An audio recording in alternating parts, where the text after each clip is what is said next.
But here on Talksport 2, our concentration is firmly on matters here at St James Park in North East Devon. Forest will be in their change trip tonight of sky blue shirts and socks with white shorts. Exeter in their traditional red and white striped shirts, black shorts, red socks. Just a reminder of the lineups once again, if you're just tuning into Talksport 2 ahead of kick-off. Looks like a 3-4-2-1 for Exeter. Whitworth in goal. McMillan, MacDonald and Turns are the three centre-halves. Two debutants in there, and MacDonald and Turns.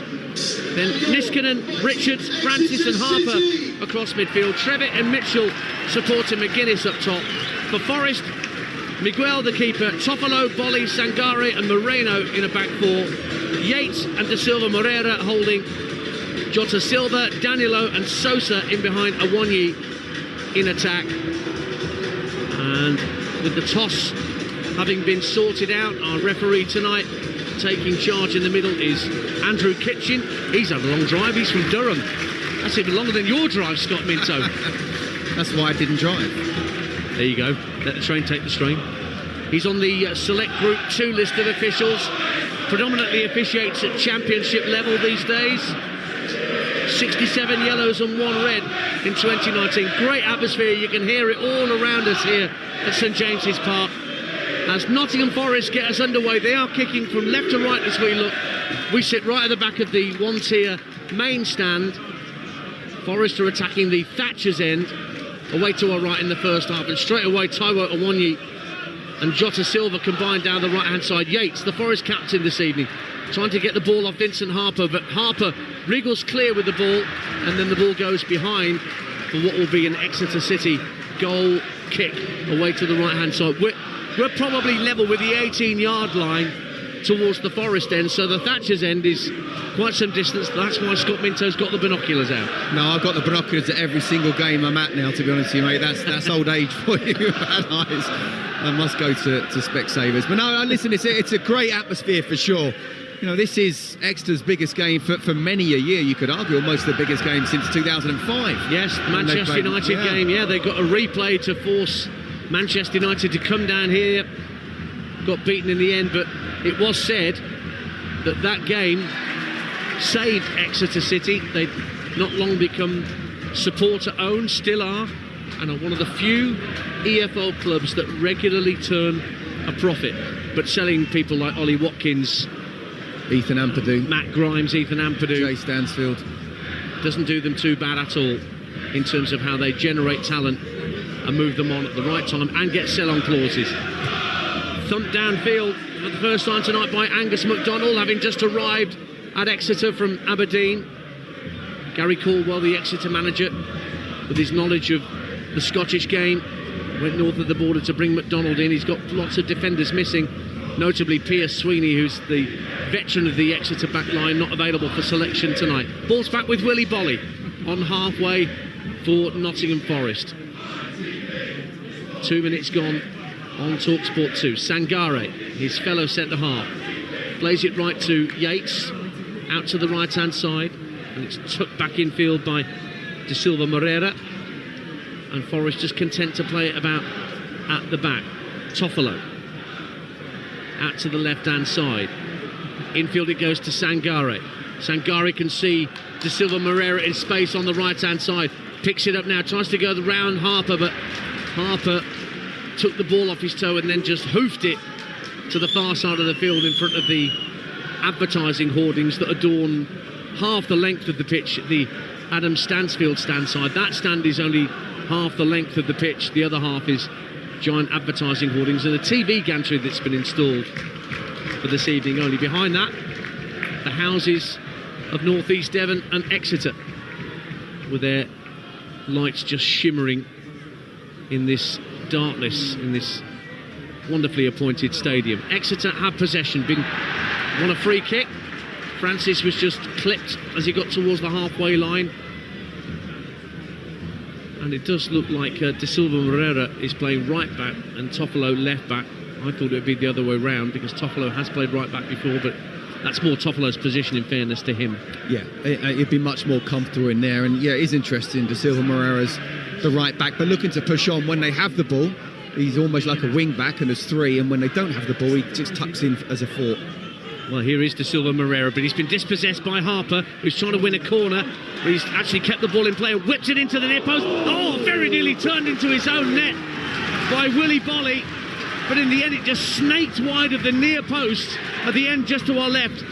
And Exeter have the first corner of the game, 0-0. Brilliant play from Harper there, not giving up at all, and he's whipped that in with his right foot. And it is one of those that Carlos Miguel, the keeper's thinking, I'm going to catch this, but Willy Bolly doesn't get any kind of shout. He takes a touch and he doesn't get a full contact on it. So Ryan Trevitt with a right-footed in-swinging corner from just down to our left, comfortably headed clear at the near post, but it comes out to Francis, lobs the ball back into the box, headed away by Toffolo. Niskanen gets a good touch. Dimitri Mitchell pops up, right-hand corner of the area for Exeter, checks onto his left, goes for goal. Oh, it's dropped and touched through by Josh McGuinness.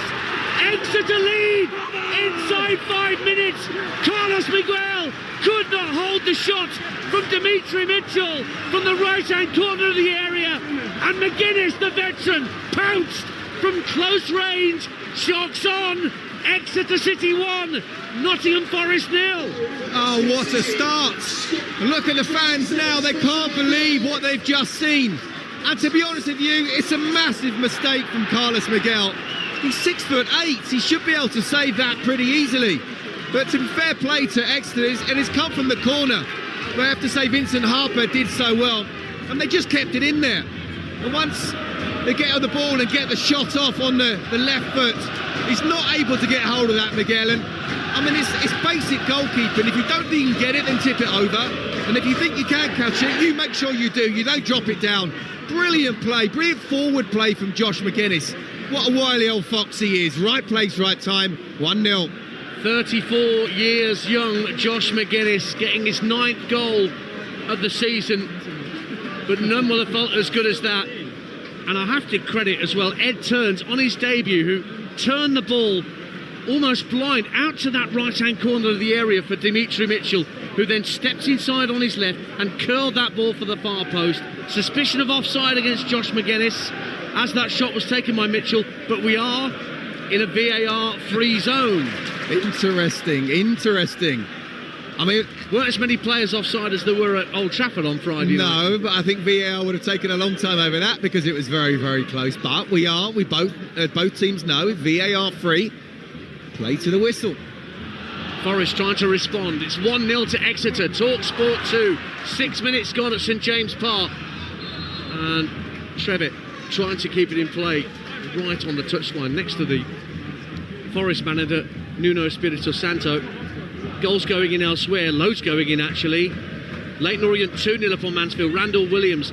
Bradford 1-0 up on Accrington Stanley in League 2, Alex Patterson. Leeds in front of Watford, Dan James. Preston 1-0 up at Norwich. Milutin Osmaic, that's the 8 o'clock kickoff. And here at St James Park, if you're just tuning in to FA Cup Live, League 1 Exeter City have taken an early lead against Premier League Nottingham Forest, as Carlos Miguel, who's only played in the EFL Cup and the FA Cup for Nottingham Forest this season, could not hold a cross shot from Dimitri Mitchell. De Silva Moreira trying to get into the box, but Ed Turns on debut put himself between man and ball and let it trickle over the dead ball line for an Exeter City goal kick to our right. 1-0 to the Grecians. Do you know what? You're right to point out the turn and the one touch, the knowledge, any good, almost number 10. You want to try and know what you're going to do before you even get the ball. And that's what the big centre-half did when he played it out to Mitchell, who did so well. I mean, he was allowed to come into his left foot. One, he shouldn't be allowed to do that because it comes one onto his best foot and two opens the goal up. That's a big mistake from Carlos Miguel, and he knows that. With the Exeter keeper, fires the goal kick downfield, but there was a push by Ryan Yates on halfway as he pushed into Ryan Trevitt. So a free kick to Exeter City. Exeter, that's their first ever goal here against Nottingham Forest. Two previous occasions back in the 1950s when both these sides were in the old Division 3 South. And when Forest last came here, they won by 5-0. They're 1-0 down at the moment. Here is McGuinness popping up left-hand side, whips a cross in, headed out by Toffolo. Eventually the flag went up for offside against McGuinness that time, and I think that was the correct decision. Yeah. Free kick to Forest on their 18-yard line. It was offside. I don't know why the referees, because there's no VARs, just put the flag up straight away. He's allowed the cross to come in, and then he's put the flag up. So Well, I'm assuming these officials, including, as I say, Andrew Kitchen is not a VAR referee. He officiates in the Championship, and I'm assuming that Sean Hudson and Alex James, his assistants, also officiate generally at levels below that, which require VAR. Forest coming forward. Taiwo Awoniyi teeing up at the edge of the area for Danilo, and the shot was well hit, but it was well saved low down by Whitworth, and Exeter maintain their 1-goal lead here on Talksport 2. Well, look, it's been a great start for the home side, for the David against the Goliath. But what they cannot afford to do is concede now. So they can't just sit back. I always say, Dance, look, at the start of any game when it's a David versus Goliath and you're playing at home, just go for it first 10, 15 minutes and see how the away side, the big side, are mentally and attitude-wise. I'm not saying it's not right from Nottingham Forest, because that was just a simple goalkeeper mistake, but don't rest on your laurels now, because Forest will come at them for sure. Trevitt felt he was fouled by Yates again there in the centre circle, but the referee saw nothing wrong with it. Sangare for Forest, just over the halfway line, slides it down the right-hand side of the box for Jota Silva, across the face of goal, poor touch. Danilo at the edge of the area, tries to steer it goalwards, but it shanks off the outside of his boot and goes a good 10, 15 yards wide. That'll be a goal kick to Exeter. Cardiff get a goal back at Portsmouth in the Championship. Callum O'Dowda, Portsmouth 2, Cardiff 1. Remember that underway at the Etihad over on Talksport in the Champions League playoff first leg. Manchester City 0, Real Madrid 0. Goal kick for Joe Whitworth of Exeter, on loan from Crystal Palace. Kept 9 clean sheets in the league this season. It's his first loan out from Selhurst Park. I'm glad you told us the scoreline in the second biggest game of the night. Dead right. Up at the Etihad. Now Ed Francis just moving over the halfway line, but it was a poor ball intended for Mitchell out on the right-hand side. Tries to stick his foot in to win it back, but Forest will bring it away with Eric da Silva Moreira at right back. Infield to Danilo, the one player that Nuno retained from the 7-0 win against Brighton. But his ball down the Forest right was comfortably intercepted, and Ryan Trevitt now pushing down this near side. Across comes Bolly and does really well, actually. Wins a throw by deliberately hitting it against the shins of Trevitt. Yeah, but good play from Trevitt, wasn't it? He won the ball back, he dinked it around Danilo and then just carried on, and in the end it needed another defender to come across to get the ball off him. 11 minutes gone on Talksport 2. Ian Danta and former Chelsea, West Ham and Benfica fullback Scott Minto, your team here at St James Park, where Harry Toffolo trying to get down the left-hand side, fouled by Dimitri Mitchell, went out for a throw, but the referee said no, that's a free kick against the Exeter number 7. Exeter's best performance, reached the quarter-finals in 1981 and lost to the eventual winners Tottenham Hotspur. They beat top flight Leicester City and second tier Newcastle United in replays in that run. And already the Grecian fans around us are dreaming of another home tie in just a few weeks' time against Ipswich Town of the Premier League. That's the prize for the winners tonight.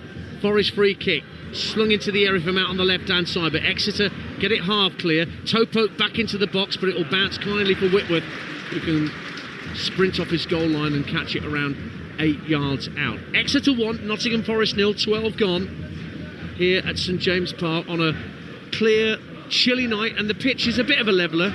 Scott Minto, it's a bit pot-marked here and there, a bit threadbare, but it doesn't look desperately uneven. No, it is a little bit bobbly for sure. And look, I've got to say, Nottingham Forest have not started poorly. They've had a lot of the possession, 75% so far. I'm told there's more home games been played on this pitch already than there was in the whole of last season. Here's Trevitt down the left-hand side of the area for Exeter. Weak cross back into the area. Toffolo was able to take a touch. He's at the edge of the 6-yard box and he'll float a ball out to the left-hand side looking for Ramon Sosa. Sosa did brilliantly to keep it in play, and then he's won a throw as Niskanen slid in on the far side of the field. Throw-in taken by Toffolo. Ibrahim Sangare just back fit. Looks a lovely ball over the top for Awoniyi. Awoniyi slipped it to the legs of the keeper, but Harper clears it off the line.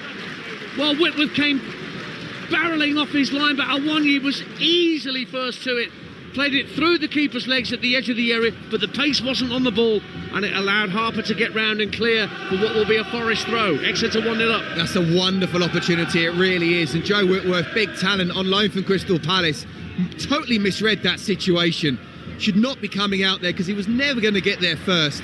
He got the contact on it, as you say, not enough on it, and Harper, brilliant defending, tucking round.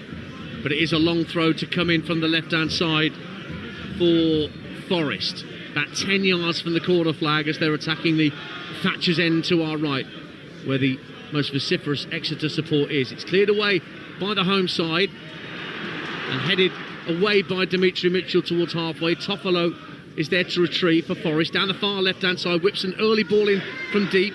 Headed out this time by Turns. Fired back into the area. Chance for Sosa to take a touch. Shot is in. Forest equalise. Just on the quarter-hour mark, they've got themselves level. And it looked like Ramon Sosa running across from left to right, who picked up a through ball. And although there was a touch from the keeper Whitworth, it went underneath him, trickled over the line, and the Premier League side are back on terms. Exeter 1, Nottingham Forest 1. Well, it's disappointing for Exeter. Again, it's about trying to hold on as long as possible. 15-20 minutes, they've not quite been able to do that. It's just a long throw in as well.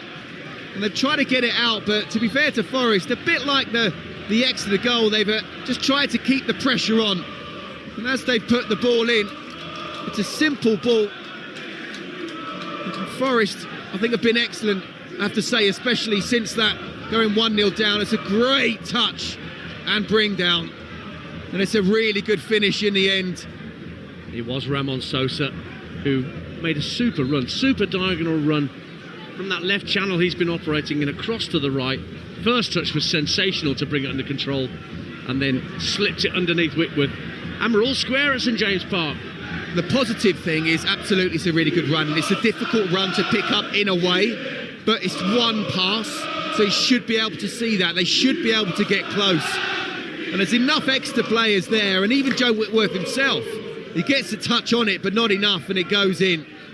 So they'll be disappointed, Exeter, for sure. Once it's in the box, no one wants to really make a proper tackle. But once he gets that first touch and brings it down, it's a decent finish, but Whitworth goes one way and it comes off almost his back. It just trickles into the net. Poor goal to concede, but I said about Forest's attitude has been good. It has been good, and I have to say, they don't deserve to be one down. It's at least 1-1 for sure. And that's exactly what we have here on Talksport 2 at St James Park. The Paraguayan bringing the visitors level.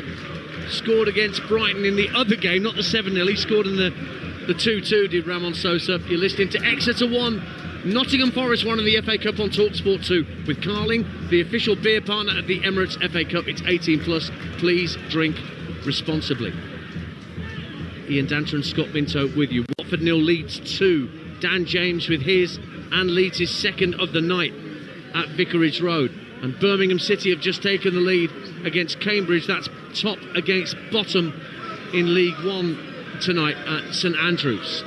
And it's Jay Stansfield, whose father was a wonderful representative of Exeter, has a stand named after him opposite us here at St James Park after his sad passing far too early in the game. And it's his son Jay who's put Birmingham ahead in that League One clash. Here's Ryan Yates for Nottingham Forest, finding De Silva Moreira, level with the Exeter 18-yard line, cleared away, looking for McGuinness to make a nuisance of himself, but Sangare dealt with that quite comfortably.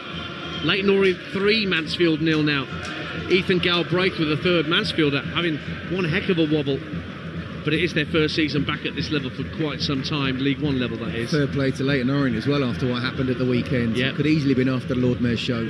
De Silva Moreira down the right wing for Nottingham Forest, 10 yards from the dead ball line, gives it infield to Jota Silva, up to the edge of the box. Yates rolls his foot on the ball, gives it back out right to De Silva Moreira, first time cross, lovely delivery, headed out by Turns, further cleared by Mitchell, toe poke back towards the edge of the area by Bolly, and then the former Wolves man teases it back out to De Silva Moreira. Another lovely intended pass from Sangare. He set up the equaliser and he nearly slid it into Danilo, at the edge of the box, but it was intercepted. Yeah, he's running things now.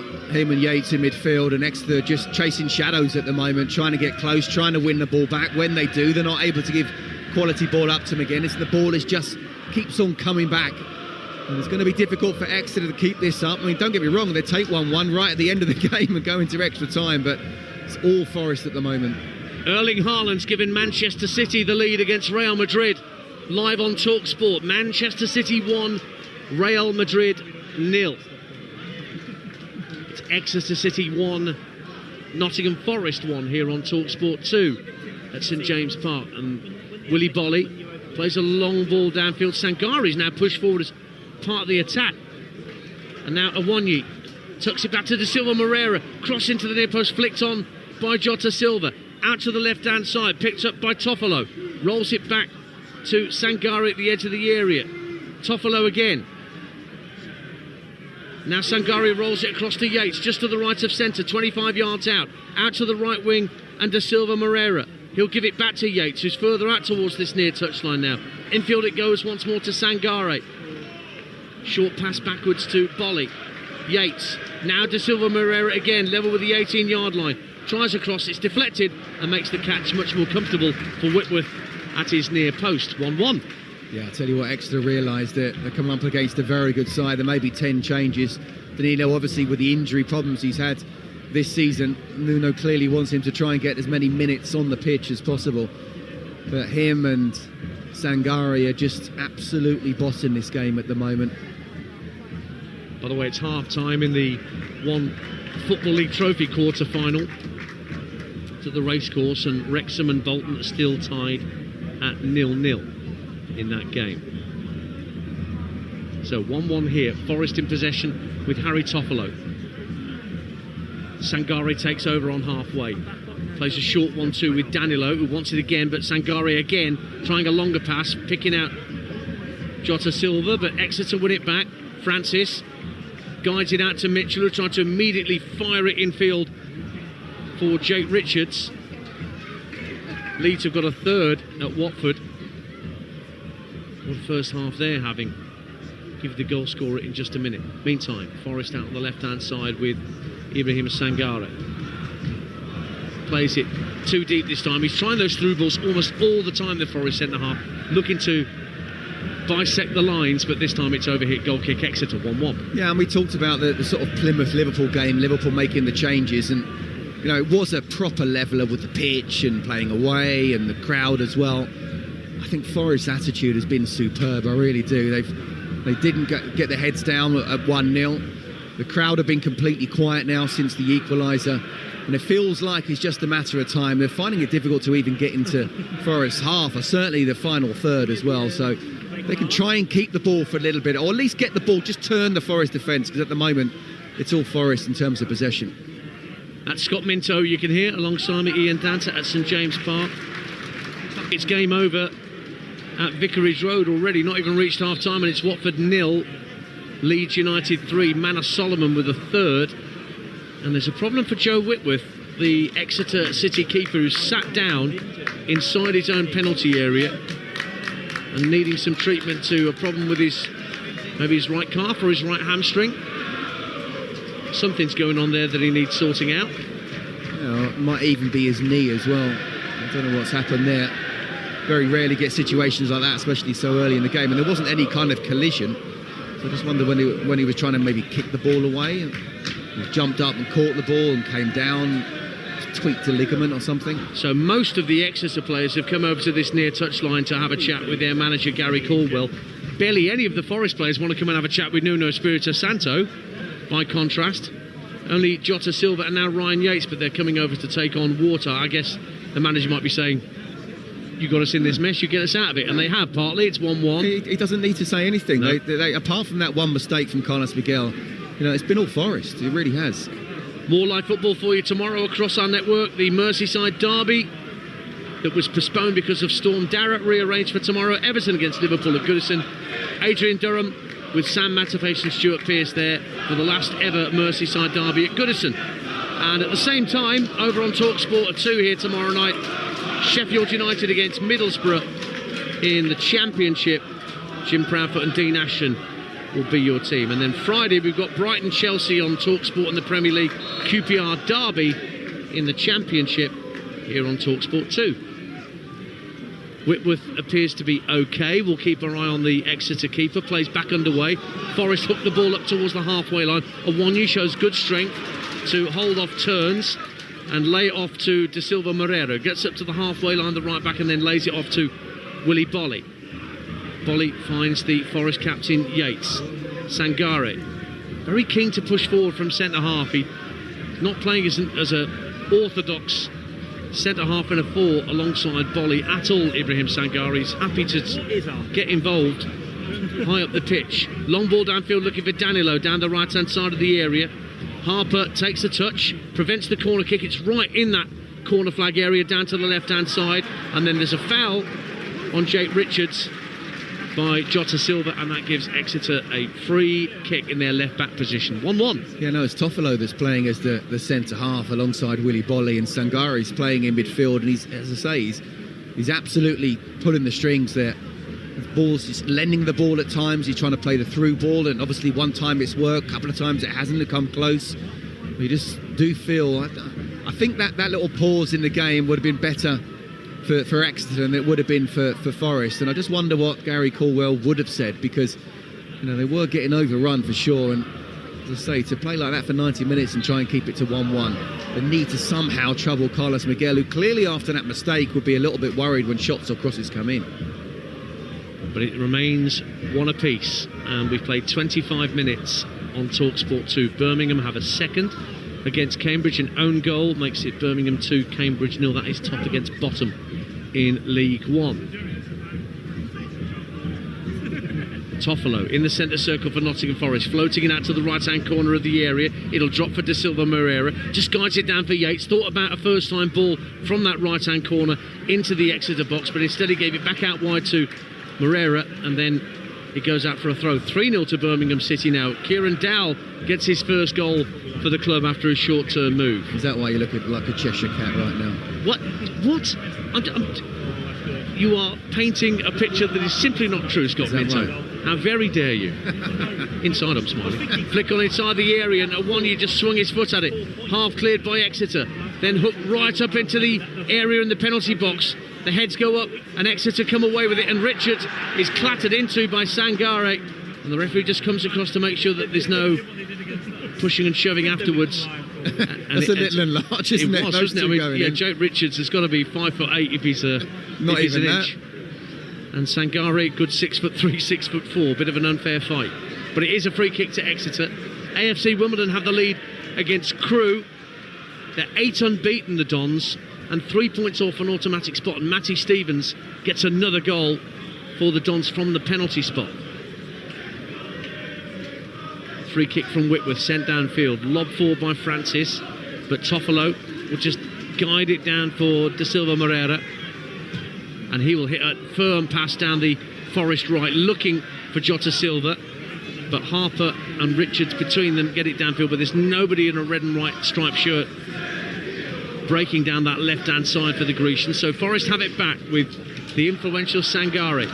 Up to halfway, plays it out to the left-hand side, and Sosa, whose goal got Forest level. But Exeter win it back. Neat football in midfield, and they bring it up to halfway. Now they're trying to release McGuinness down the right-hand side. He'll leave it for Dimitri Mitchell. Right-hand corner of the area, facing up Toffolo. Mitchell goes on the outside of Toffolo, pulls it across, and it's blocked behind for a corner kick to Exeter City at the St James Road stand end. 1-1. Brilliant defending from Toffolo, I have to say. And where he was allowed for the goal, Mitchell to come inside onto his left foot, Toffolo just didn't allow him at all. He's saying, no. You're going to have to go, if you go past me, it's going to have to be down the outside, which again, the opposite to what I said earlier. It closes the goal, it makes it smaller, and he's on his right foot. And on top of that, Toffolo got a really good tackle in. So Ed Francis to take the corner kick where the Adam Stansfield stand meets the St James Road end. A left-footed in-swinger from the Exeter number 8. And it swung really deep to this far post. Mitchell heads it goalwards, headed away from the 6-yard line, and it was Toffolo that got his head to it to get it half clear. Headed up to halfway, but Exeter won it back. Niskanen, the right wing back, guides it out to this near touchline looking for Richards, but the ball's really well protected by Edith Da Silva Moreira, and it ends up being a Forest throw. 1-1 as we approach the half-hour mark, Scott Minto. I just wondered, as they were sort of boxed in here with a throw in Nottingham Forest, whether Exeter were trying to do the high press and keep them in, but they're not. They're just dropping back the whole time, and they're passing it between themselves now, Forest, and they're at the halfway line. There's still nowhere near a tackle coming from Exeter, so clearly they're trying to defend deep. It's very difficult to try and get on the counter-attack, though, if you do play like that. In League One, Reading leads Shrewsbury by a goal to nil. Reading not far off an automatic, or a playoff place, should I say, and Jaden Wareham has put them 1-0 up at the Select Car Leasing, starting the night in 8th, the Royals. 57 places between Exeter City and Nottingham Forest, but can't get a bus ticket between them at the moment in terms of the scoreline. 1-1. Yates out to the right-hand side for Forest, and Da Silva Moreira, who drives in field, leaves it for Yates, middle of the Exeter half. Sangare plays a little 1-2, gets it back and hooks it over his head for Toffolo, and then Ramon Sosa, but he just couldn't get the purchase on the cross, and Exeter just give it the old have it and get it downfield, and Toffolo goes to retrieve. On halfway, Sangare gets his head up, wants to find an option for a pass, tried to play it through a gap that wasn't there, and Francis won it back and leaves it for the speedy Dimitri Mitchell to have another run into the Forest half. McGuinness up with him, plays it behind McGuinness, but he should be able to retrieve it out on this left-hand side and guide it back 10 yards or so for Harper. Oh, lovely turn from Harper. Sold Jota Silva a complete dummy. Still has it left-hand side, wriggles through another challenge or two, but then Ryan Yates shows his strength for Nottingham Forest and wins it back, and Bolly will clear long downfield for the visitors, but Angus MacDonald on his debut comfortably there to guide it back to his keeper. Good ball from Whitworth out to Niskanen. Oh, he couldn't keep it in play. It was a nice idea because there was plenty of space for Niskanen to occupy, but the ball went over the touchline before he could get there. Throw to Forest then, 1-1. Exeter have some good individual players for sure. Vincent Harper down the left-hand side, you can see he's a very skillful player. And obviously we talked about Dimitri Mitchell as well, and helping set up for the goal. If they can get into dangerous areas, then in one-on-one situations, then they can create something. But at this moment in time, Forest are doing so well, not just with the ball, but without the ball as well. At times they're doubling up and not giving Exeter any chance to try and test out Carlos Miguel again. Sosa out on the far left-hand side, midway point of the Exeter half, guides it back 5 yards or so for Toffolo. Toffolo will just flick it to his right for Sangare, always looking for a forward option. Plays it square on this occasion to Danilo, left-footed ball into the area, and Wanyi just turns it wide of the post with a first-time effort. In fact, it got a touch off an Exeter player, maybe even Whitworth, the keeper, got fingertips to that. It is a corner to Nottingham Forest at the Thatcher's End, 1-1. You just get the feeling that Forest can get that second goal is going to be very, very difficult for Exeter to come back out of it. Really crucial time at the moment now, making sure that the home side, the smaller side in this FA Cup, just don't concede again. Danilo to have the corner where the Thatcher stand meets the main stand, down to our right-hand side. Left-footed in-swinger to come from Danilo. Goes right under the crossbar, punched away by Whitworth to the edge of the area. Brought down, looking for Da Silva Moreira, but in fairness to Ryan Trevitt, he got a foot in, and there was an Exeter player who was clattered into at the edge of the D, just outside his own penalty area, and it's a free kick to the Grecians. AFC Wimbledon have a second goal against Crewe Alexandra in League 2. I think a very, very good season. Jake Reeves it is that's got it. Half-time in the Championship, Coventry and QPR 0-0, so too Derby and Oxford. Portsmouth 2-1 up on Cardiff at the break. Tranmere Fleetwood is 0-0 in League 2 at half-time. And Barrow 1, MK Dons 1 half-time. Crawley 0, Stevenage 0 in League 1 also has hit the break. Here on Talksport 2, Ian Danter and Scott Minto with you. Here in North East Devon, Vincent Harper, left wing back, just trying to tease the ball down the left-hand side, hoping that Jake Richards would have made a run. He didn't on this occasion, so it just trickles over the dead ball line to our immediate left for Carlos Miguel, this giant goalkeeper who joined in August from Corinthians in Brazil, but has only made those 2 appearances before tonight, and he won't have enjoyed what happened not 5 minutes in when a cross shot from Dimitri Mitchell just was palmed away straight into the path of McGuinness.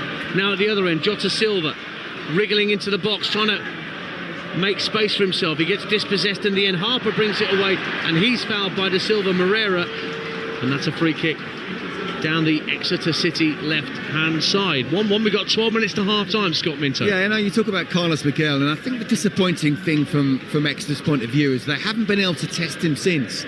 The one thing as early as the 5th minute, he's made that mistake, and it's a big mistake. He should either be tipping it over, but really he should just be catching it.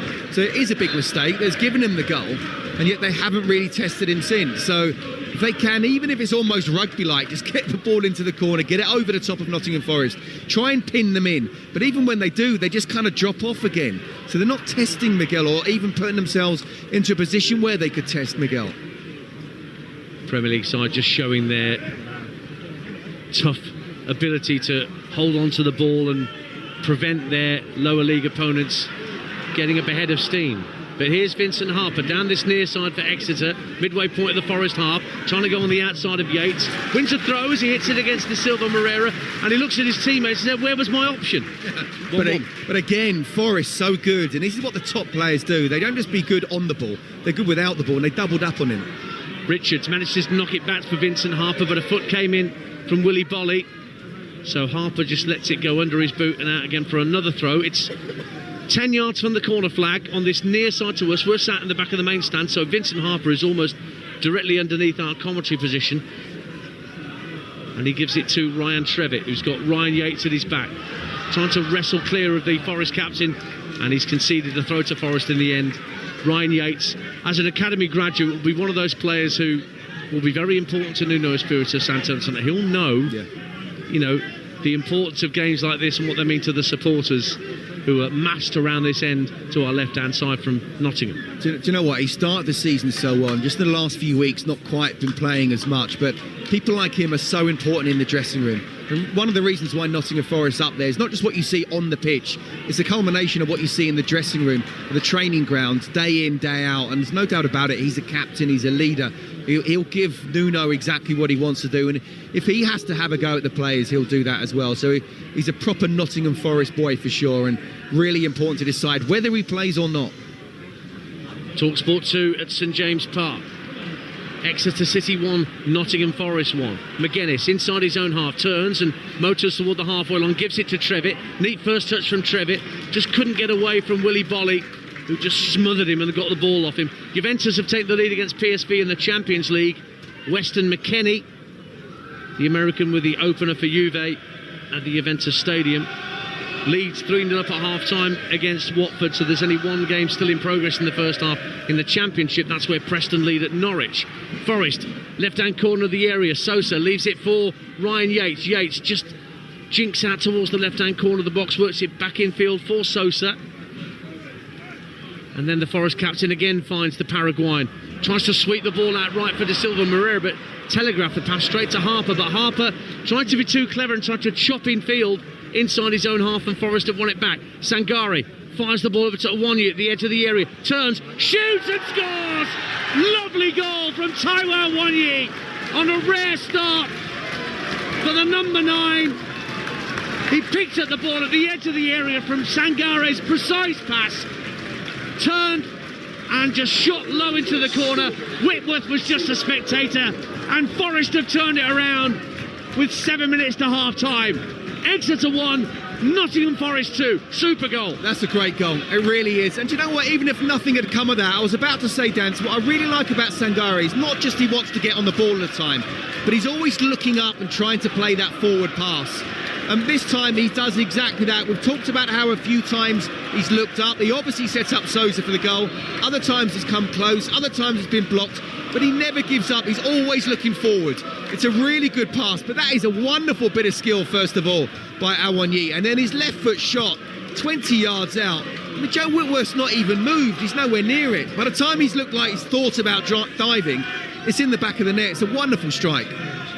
Scored his last goal against Wolves. And Taiwo Awonyi, who could easily have departed the City ground last month in the window, but he's still on Forest books and on a rare opportunity to show what he can do. He's got Forest in front, and now Sosa's been cleaned out by Jack McMillan, who's picked up a yellow card. from referee Kitchen for that slightly agricultural challenge. And do you know what, Dan? It's really important for Awoniyi to be getting on the score sheet. You know, he's a million miles away from where he was, 2 seasons ago, where he looked a real powerhouse, looked really strong, quick, scoring those type of goals as well. And it's also really important to just not 100% rely on Chris Wood. Obviously they don't in terms of the other players in the team, but Chris Wood himself might need to be brought off at times, and Awoniyi coming off onto the pitch, and you need something like that. And if Forest are to finish in what we think was top 5, it would still be a Champions League place. He's going to have to play his part for sure. Forest have a free kick midway point of the Exeter half, so the Premier League side in front now, as we have just over 6 minutes of normal time to go in the first half on Talksport 2. And Danilo looks the likely man to strike it in, although Sosa is there too, who got the first goal of the night for the visitors. Danilo raises both arms. Sosa dummies, and Danilo swings it in deep to the far post, and they have to head it behind. It was Angus MacDonald who, whether he got a shout from his goalkeeper or not, didn't want to risk it and headed it behind for a Forest corner. Can't risk it. I mean, I said at 1-1, they don't really want to be conceding that second goal. They absolutely cannot afford to concede the third goal just before half-time. Again, I talk about Forest's attitude. It's all about attitude. When you come to a smaller ground, a smaller team, and changes have been made, and everyone's looking at you, okay, is there going to be a cut shock here?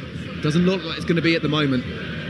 As Danilo sends in the corner deep to the far post, and it's flapped away by Whitworth. It might have been dropping in at the far stick. Whitworth couldn't allow that to go beyond him, had to push it wide, and so now it's another corner for Forest, this time on the open-ended side of the Thatcher's End, away to our right-hand side. 2-1 to the visitors.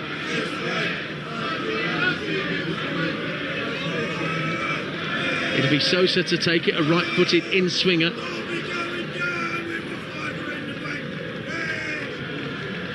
Packed 6-yard box. In it comes, right under the crossbar, and actually lands on the roof of the net. So it'll be a goal kick to Exeter City. A few of the Forest fans around us think we're Exeter fans. I'm not sure they're aiming at us, but to be fair to the Forest fans, even when they were 1-0 down, they were, singing the songs. And the away fans at almost at any club are brilliant, aren't they? They're there for the journey, but they don't want to see their team in what is, we have to say, a great opportunity for the likes of Nottingham Forest, Aston Villa, Newcastle, Bournemouth. Tell you what, watch out for them. Well, I watched them on Saturday at Everton, and I have to say, Scott, they did a job on Everton. Yeah, and the job that Iriola's done there has been nothing short of sensational. I do wonder, with the greatest respect to Bournemouth, whether he's going to be the Bournemouth manager next season. That's for another day, but the bottom line is, for Forest, the fans have come here, and I think they can be really proud of what they've seen for the team. Even when they went 1-0 down, the reaction very, very good from a much changed side. And it's the Forest fans you can hear all around us here in this main stand, making plenty of racket as their team have come from behind to lead here against League One Exeter. We're into the last 3.5 minutes of normal time in the first half.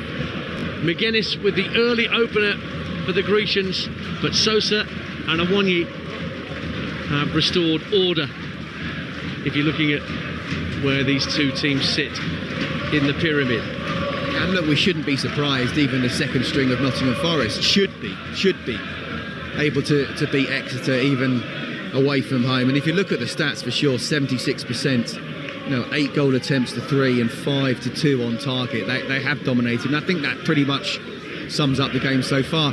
All we've seen, one bad thing from Forest is that mistake from Carlos Miguel. Apart from that, it's been a pretty faultless performance in what could have been a very tricky tie. Still not out of it, Exeter, of course. No, still only 1 goal away, so another mistake, a bit of brilliance.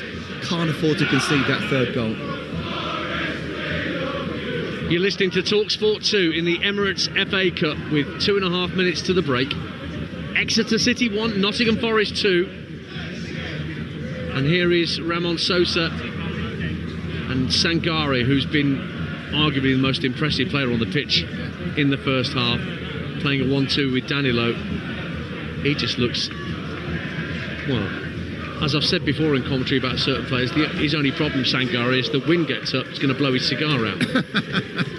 He does look like he's playing. I mean, the real top players, they play the game at their pace. It looks like it's a little bit slower when they're on the ball. Exactly. But that's because they're just so good in terms of their awareness and touch and vision. Here he is again, Sangare, lifting it down the left-hand side. Lovely header in field from Sosa to find Danilo, wriggling clear at the edge of the area. In fact, there was a foul by a Forest player. It might even been Danilo himself, just caught the ankle of an Exeter player, so the Grecians get a free kick at the edge of their own penalty area. Forest's best performance since losing the 91 final, famously to Tottenham Hotspur. Gascoigne's challenge on the full-back. Piercy's strike with the free kick. strike. Their best performance in that was reaching the quarter-finals 3 years ago. They beat Arsenal, Leicester and Huddersfield all at the City Ground before losing to the eventual winners Liverpool. I've also got a did you know, which I think you probably will know, and I'm sure most Forest fans will. The last time they won the FA Cup, 1959. Yes. Roy Dwight scored the winner and broke his leg in the final against Luton. But the question is, whose cousin is he? Oh. Dwight. Not Elton John. Indeed. Reginald Dwight. That was the only Dwight I knew as a surname. Oh, well done. We're right now, past the Scott Minto test. Forest coming forward at 2-1. Awonyi, 30 yards out with his back to goal, scored an absolutely sumptuous goal to put Forest ahead here.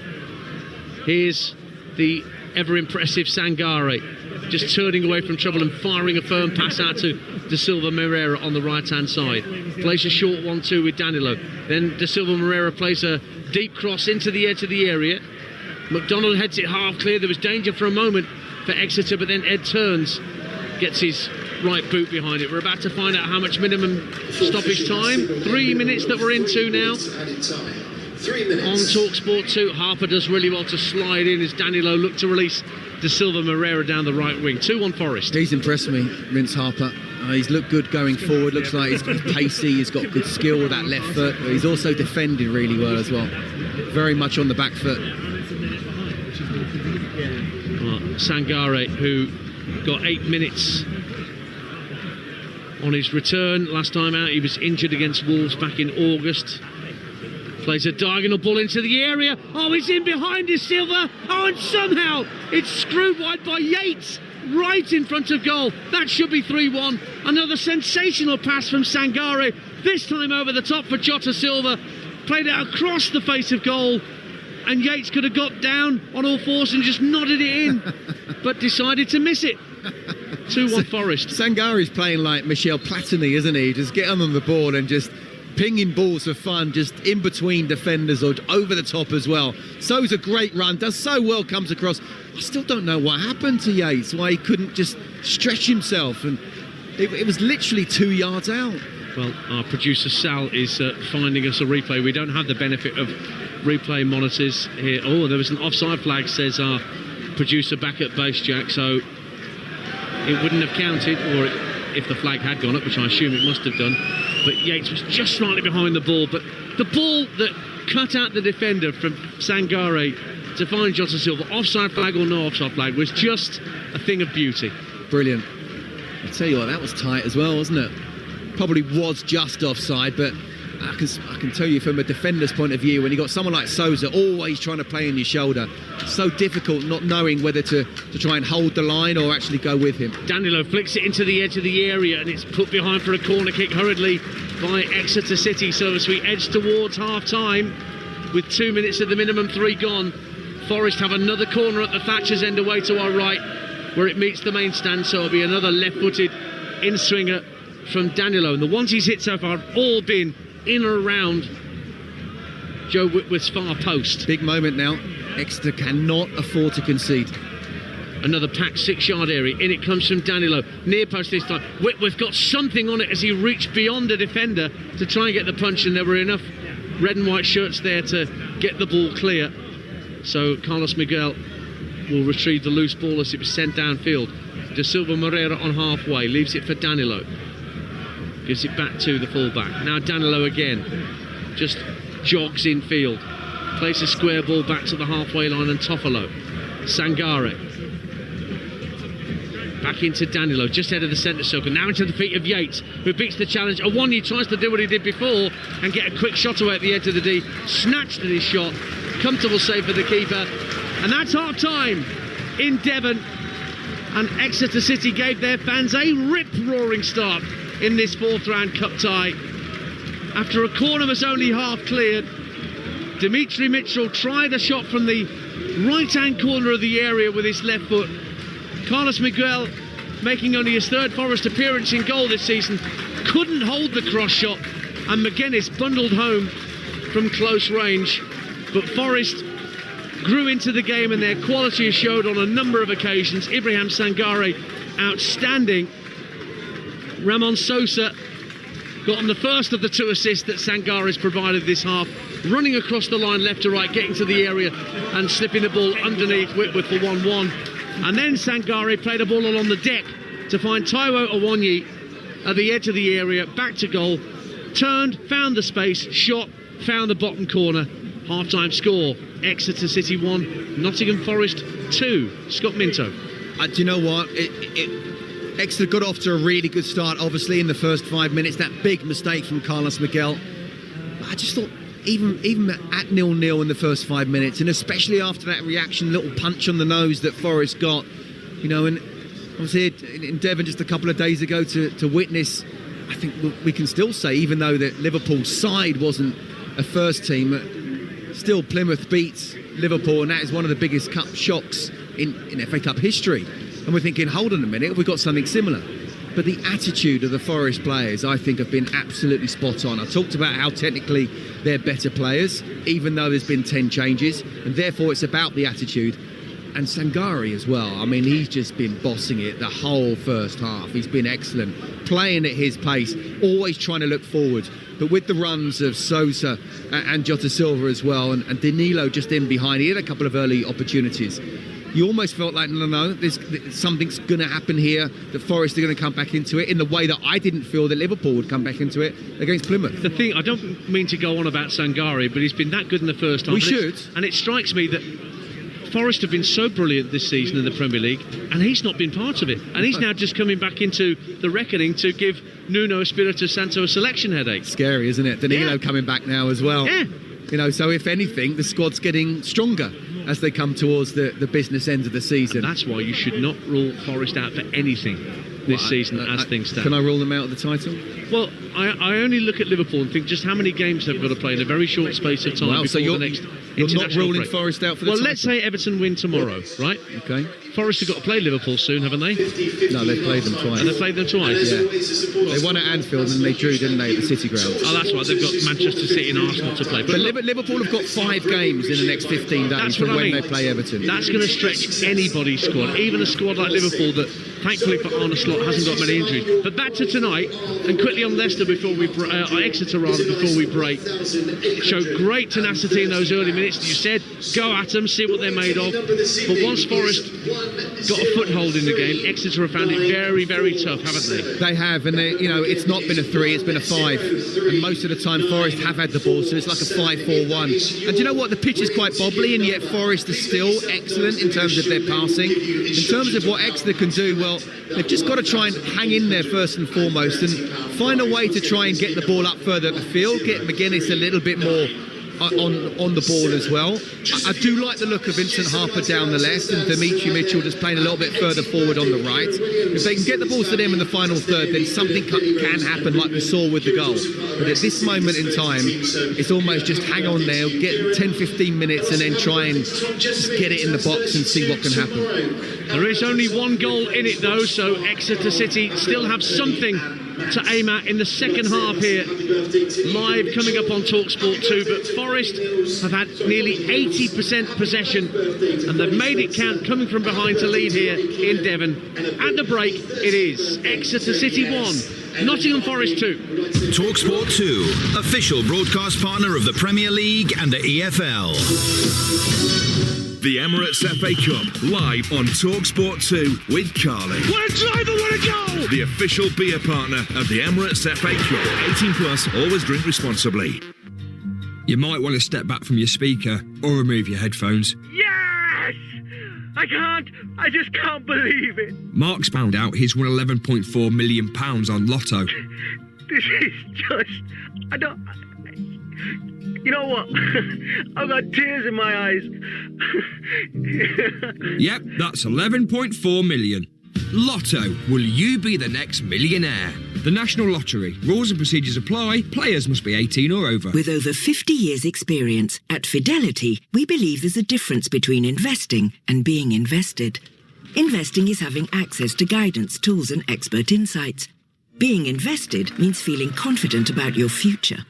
Investing is choosing from a wealth of investment options. Being invested means focusing on your long-term goals. For ISAs, pensions, or advice, be truly invested with Fidelity. Go to fidelity.co.uk. Your capital is at risk. Terms apply. CEF. Ever wondered who we are? Well, we have over 400 branches across the UK and Ireland. We're online, in-app, and our CEF catalogue is your go-to for everything electrical. We have over 3,500 experts to help with any electrical queries, and we stock over 44,000 electrical products, from power tools and cables to renewables. So, if you didn't know who we are, you do now. CEF. Your electrical experts. Fries Eyes. Noun. Origin, McDonald's. A look given to your fries that suggests a person may intend to steal them. Related phrases include, "Oi, get your own. Don't be so cheeky." Fries Eyes from McDonald's. Served from 11 a.m, subject to availability. Jill Scott here with the winning pass from Cadbury. You could be in with a chance to win the ultimate match day experience. A choice of Arsenal, Chelsea FC, Leeds United, Manchester United or Tottenham Hotspur match tickets. Plus a luxury hotel stay and a chance to meet a legend. The full works. Best of all, you get to share it with 3 of your mates. Who will you share it with? Buy a pack to enter. UK only 18 plus. Visit thewinningpass.cadbury.co.uk to enter in for full T's and C's and price details. Where can you get the latest breaking sports news delivered with the laser-like accuracy of Michael Van Gogh? And hear passionate opinions debated with the confident dexterity of Virgil van Dijk. Liverpool fans celebrate. Answer on the radio show that's got the nation's sports fans buzzing like a Van de Graaff generator.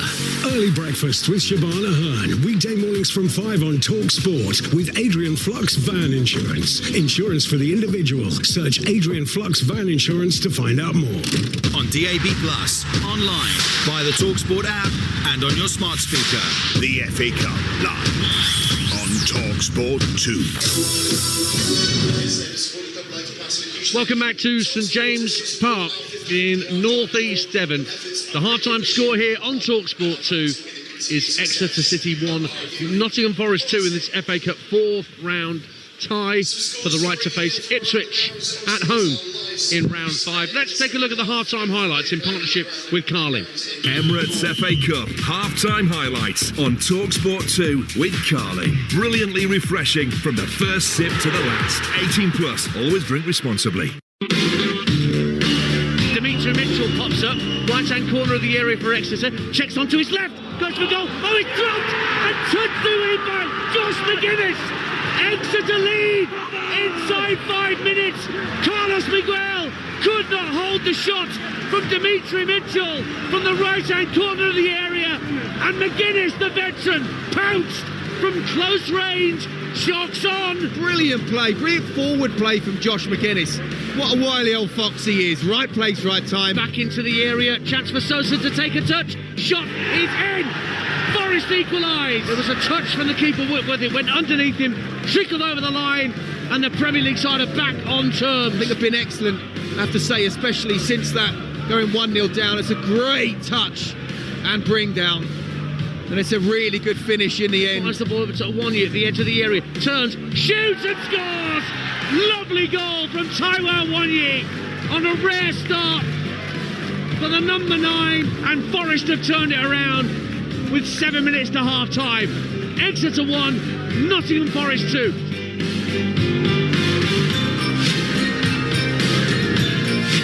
So that's the situation from the first half at St James Park, all thanks to Carling. Emirates FA Cup half-time highlights on Talksport 2 with Carling, the official beer partner of the Emirates FA Cup. 18 plus, always drink responsibly. Lots of other football going on tonight, including in the Champions League. Manchester City leading Real Madrid at half-time by a 1-0. Erling Haaland with the goal. Juve also 1-0 up at half-time against PSV. And Sporting 0, Dortmund 0. In the Championship, these games are now about an hour in the second half. Coventry 0, QPR 0. Derby 0, Oxford 0. Portsmouth 2, Cardiff 1. And Watford 0, Leeds 3. Again, most of these games in the second half. By the way, Norwich 0, Preston 1 has just reached half-time in the Championship. In League 1, Birmingham 3, Cambridge 0, Blackpool 0, Rotherham 0, Bristol Rovers 0, Stockport 1, Charlton 0, Peterborough 0, but Charlton have just been awarded a penalty. Crawley 1, Stevenage 1, and Leyton Orient 3, Mansfield 0. Latest scores in League 2, all these games kicked off at 7:45. AFC Wimbledon 2, Crewe 0, Crewe down to 10. Barrow 1, MK Dons 1, Bradford City 1, Accrington 0, Newport 0, Carlisle 0, Tranmere 0, Fleetwood 0, and Walsall have just taken the lead against Gillingham. Jamil Matt with the goal for the Saddlers, who are on a dreadful run of form. Reading 1, Shrewsbury 0 is now a confirmed half-time score from the 8 o'clock kickoff in League 1, and Charlton have scored that penalty. They lead Peterborough in League 1 by a 0-0. Go on, the Charlton, says Scott Minto. Go on, Charlton. Well, you can say no. We'll switch the microphone back on. We've allowed you. I want to let Adrian know. Am I allowed to say come on the Blues then, seeing as we're 3-0 up? Of course you can. Cool. Well, there you go. Come on the Blues. Going further clear. And we will be with Birmingham City next Tuesday night. The semi-final of the Vertu Trophy against Bradford City will be live here on Talksport 2. For the right to go into the final. Wrexham and Bolton are still playing their quarter-final for the right to get through to the semis. That's still 0-0 at the racecourse ground. In other Championship and EFL news, Blackburn Rovers have, and I quote, reluctantly given boss John Eustace permission to speak to another Championship club about their managerial vacancy after he asked to do so. Derby sacked Paul Warne on Friday and made an approach to speak to Eustace on Sunday. Rovers said in a statement on their socials they were extremely disappointed by Eustace's request to hold discussions with another club at such a crucial stage of the season. On kick-off last night, Talksport's voice of live football, Adrian Durham, and the Mirror's Darren Lewis, they both weighed in on Eustace's decision to speak to Derby County. They've had to go back to John and say, would you like to come back? And clearly he's accepted it. Clearly he's got them into a good position. Where they could have a case is they've given him 6 signings in the window, I think it was. They put a statement out. They were none too happy in their statement, including Dion Sanderson, who said that he moved there to play under John Eustace. And he's decided to go for a club that I think they're 22nd. Yeah, the third bottom, yeah. Third from bottom. And so they could turn around and say, well, hang on a minute, we've invested in these players for you. But as I say, he could turn around and say, this obviously is a good opportunity for me. You had no compunction about throwing me overboard when it suited you for a celebrity big name. So that's a different I've got club, to do what's better for me. That was Birmingham. This is Blackburn. Why are you holding Blackburn responsible for what Birmingham did? No, seriously. Well, that was part of the argument. Scott Minto was actually sat in the studio when those two were going at it. What I would say, Scott, and you pick me up on this point, Darren's right to say that Blackburn provided players for John Eustace, but were they the players that John Eustace wanted? That's exactly the point. That look, I mean, I was there, and what I was saying is we just need the facts. The fans need the full facts, but I think from the fans' point of view, it's almost 12 months to the day that John Dale Thomason left as well. Those late players that were signed late in January, the question is, were they John Eustace players? I'm pretty sure they weren't. And even in the summer, I think there were a lot of players that he didn't want. So he's perhaps looking towards the future. I think obviously his family are close, but I don't think it's necessarily because of that. I think he's thinking, what chance have I got going forward? And after what happened to him at Birmingham, maybe he's thinking to himself, I have to be a little bit ruthless here and see what the best option for me is in the medium to long term. I know some friends of mine, Blackburn fans, and there are a minority of Blackburn fans who will not attend home games at Ewood Park whilst the Venkies are still in control of the club. And that's why there were oodles and oodles of away fans there on Saturday for the FA Cup on Sunday against Wolves, and yet the home support did not fill out, the McElroy stand. Look, I think I'm right in saying that not since Adam Wharton at the end of 2023 has any first-team player signed a new contract. So, that pretty much sums it up. And I just think he's thinking, no, club's thinking one thing, I want another. Where am I better off in the medium to long term? He's won 18 out of 52 at Blackburn. John Eustace, same sort of percentage rate he had when he was Birmingham City manager. Back here at St James's Park, players are out, and we're back underway between Exeter City in their red and white striped shirts, black shorts and red socks. Nottingham Forest in their change strip tonight of the light blue shirts and socks and white shorts. 2-1 to Nottingham Forest at the break, having come from behind. No changes from either manager. Just over 8,000 inside this sold-out stadium for this game at half-time. Whitworth in goal for the Grecians. Macmillan, McDonald, Turns. That's Angus McDonald, new arrival in the January transfer window. Niskanen, Richards, Francis, Harper, Mitchell, Trevitt and McGuinness. For Forest, Miguel the goalkeeper, Toffolo, Bolly, Moreno, Sangare, De Silva, Yates, Sosa, Danilo, Silva and Awonyi. Ball thumped downfield by Exeter, and it will break for Jake Richards on halfway, but Yates tracking his every move, guides it out to Harper just inside the Forest half, tried to slip it through the legs of a Forest defender to give it back to Ryan Trevitt, but Forest have it back. And the pattern of this second half may well be starting to follow the first. Dance, honestly, I couldn't be more impressed with the attitude of Nottingham Forest. It's not just about showing how good they are on the ball, but it's not allowing any of the Exeter players to get at the defence at all. There's two, sometimes three Forest players just tracking back and working hard and not giving Exeter any time at all to try and get up the pitch to even test Carlos Miguel again. So despite that mistake in the first 5 minutes, I can't think of another shot he's had to make. Sangare plays the ball looking for Sosa. Moreno was making a good run down the left hand side, but Exeter won it back. But Trevitt, trying to burst through the centre circle, just runs into traffic, and Forest have it back. Carl Cameron's put Barrow back in front against MK Dons. 2-1 to the Cumbrians in that game in League 2, 18th against 14th in that division. At AFC Wimbledon, 3-0 upon Crewe now. Another goal for Matty Stevens. Could be edging towards an automatic promotion spot, Wimbledon, although I think they've been there. There was a whole clutch of teams that were trying to catch Walsall. Walsall are in front after no winning 4 on a dreadful run, Matt Sadler's team, but they lead Gillingham at the moment by 1-0 at the Bescot.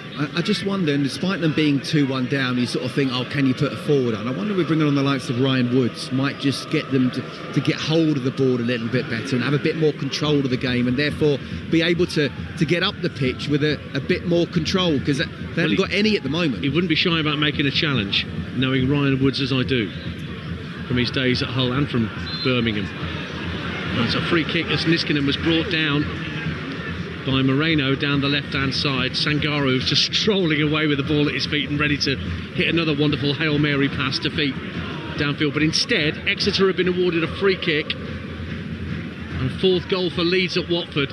They were 3-0 up at half-time, and Peru has made it 4-0. Wow, Leeds United strong. Niskanen down the right-hand side for Exeter. Plays the ball into the near post, and it's headed behind. And it was Moreno, the left-back, who had to come across and put it behind with the diving header at the Thatcher's end that Exeter are attacking in this second half. That packed end of home supporters hoping that this corner from Trevitt will come to something. 2-1 Forest. I was going to say, a set piece, really important that they put it in well, and obviously got another chance now with a corner. If they are to get back into this game, it's probably only really set pieces. They look like they have a possibility of doing so. Right-footed out-swinging corner then from Trevitt. Actually rolls it along the dead ball line to Mitchell, trying to turn away from his man. He's won another corner in the same quadrant, down to our right-hand side. Get it in there. Don't think about a little short corner where you could lose it. Just get it in there and see what can happen. Training ground, isn't it? Oh, absolutely. But again, with respect on this pitch, and these are third-tier players that are at the bottom end of it as well. Just get it in there and trouble the Premier League big boys. Peterborough have equalised at Charlton, 1-1. Penalty, another penalty, this time for Malik Mothersill to equalise for the Posh. Another Ryan Trevitt corner from this right-hand side. On the volley. So it'll be a left-footed in-swinging delivery this time. Plenty of Exeter players have gone beyond the far post to the far side of the field from us for this corner kick. And you've also got Niskanen and Trevitt lurking at the edge of the area. It's actually going to be swung in by Francis this time. Deep to the far post. Head goes up. Feet now on the goal line. And it's gone in on the rebound. McGuinness again. He got the first header in. And Miguel again found the effort too hot to handle. Pushed it straight out to McGuinness. And he's tucked it away. And it's 2-2. Wow. And we said just get it in there and then see what can happen. Got away with it first time round, won the corner again. But absolutely, just get it in the right area and see how they defend it. They won't want it. Carlos Miguel was complaining beforehand. You can see he's not comfortable at all with the kind of physicality of English football, despite him being 6'8". My goodness me, he should be pushing everybody out the way. He's having a bit of a laugh as the corner's about to come in, but continually kind of arguing. But yet, no. He doesn't look comfortable at any point whatsoever. And as that quality ball comes in to the far post, it's a really good header. He finds himself free there, Josh McGuinness, and he reacts so well. Not quite sure how it still went in. He's dived down, Miguel, and it's kind of come off him and gone in. I think it was Dimitri Mitchell that won the initial header. He was right next to McGuinness at the far post, but it was all about McGuinness once it came out off the keeper. Forrest trying to respond and win a corner away to our left. We played 6 minutes of the second half, and the League One side have restored parity. And we said it at half-time, there's only one goal in it. Now there's nothing in it. 2-2. And both goals coming from the 34-year-old Josh McGuinness. Yeah, incredible. And he makes a good save, first of all, Miguel. But again, you put it in the right area and there's numbers in the box. You never know what can happen. Danilo with the corner for Forest. Towards the far post, headed out by Angus MacDonald. Headed back towards goal by Silver, and it goes 4 or 5 yards wide. Goal kick to Exeter City, who have equalised here on Talksport 2. After a scramble in the penalty area, the ball seemed to go in off Willie Bolly, I think, in the end, who diverted it away from his goalkeeper and in. I hope it's not given as an own goal. I mean, it is a massive deflection. Well, the press association or the video printers have given it as a Willie Bolly owned goal. The way McGuinness wheeled away, sorry, he's celebrating that. That's his. It's going on target. So again, we had that discussion last night in the studio with Adrian and Darren to say how can we find a way to give it to the attacking players and not own goals to the defending players. Well, now Sangare's gone in really strongly on Mitchell on halfway, and both players are down in a heap. The referee's given it as a free kick to Exeter City. He's made that clear, pointing towards the Thatcher's end for where the free kick's going to be taken.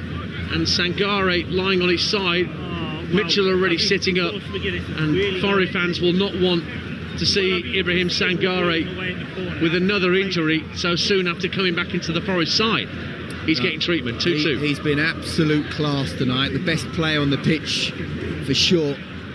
And the last thing after the injury, even if he wasn't particularly good tonight, after the injury he had this season and getting back to fitness, and this is another game that will get him close to that.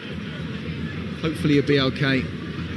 Well, both players are sitting up. Don't forget Merseyside derby tomorrow night on Talksport. Everton against Liverpool. Adrian will be there, so too Jim Proudfoot, Sam Matterface rather, and Stuart Pearce. And Jim, he'll be at Bramall Lane. Sheffield United against Middlesbrough is the Talksport 2 offering from the Championship. We're just seeing a replay of the challenge between them. So 50-50 between Mitchell and Sangare. What do you make of it, Scott Minto? Look, it's one of those where it's bounced up on a little bit of a bobbly pitch. Both of the players have gone for it, honestly, but studs showing. And it looked like, actually, that Sangare, and I'm not surprised it's Exeter have got the free kick, that Sangare actually caught Mitchell. Well, they're both on their feet, thankfully, but they've got to wait 30 seconds now before they can be reintroduced because they both had treatment. So it's 10 against 10 for the moment here at St James Park on Talksport 2. And a free kick just over the halfway line for Exeter. Ed Francis to take it, left-footed, looking for the left-hand corner of the area. Flicked up in the air by Angus MacDonald. McGuinness on a hat-trick right now. Looks to turn away and get down the left wing. Puts the ball into the box, but it's along the deck and comfortable for Ryan Yates to collect and fire downfield for Awonyi, who's on his own. Fires it infield but gives it straight to Angus MacDonald. And now Exeter coming forward again. Ryan Trevitt urged to shoot from 30 yards out. And he went for glory, but it was a good 5 or 6 yards over the bar. And it's a goal kick to Nottingham Forest. Now Carlos Miguel is looking like he needs a bit of treatment and is bidding for the physios to come and treat the Forest keeper. 2-2. The whole atmosphere has changed with that equalising goal. And it's incredible how everybody now wants to get on the ball. And you can see the way that Ryan Trevitt turned, he received the ball, he turned, he ran another 5 yards and thought, why not have a pop?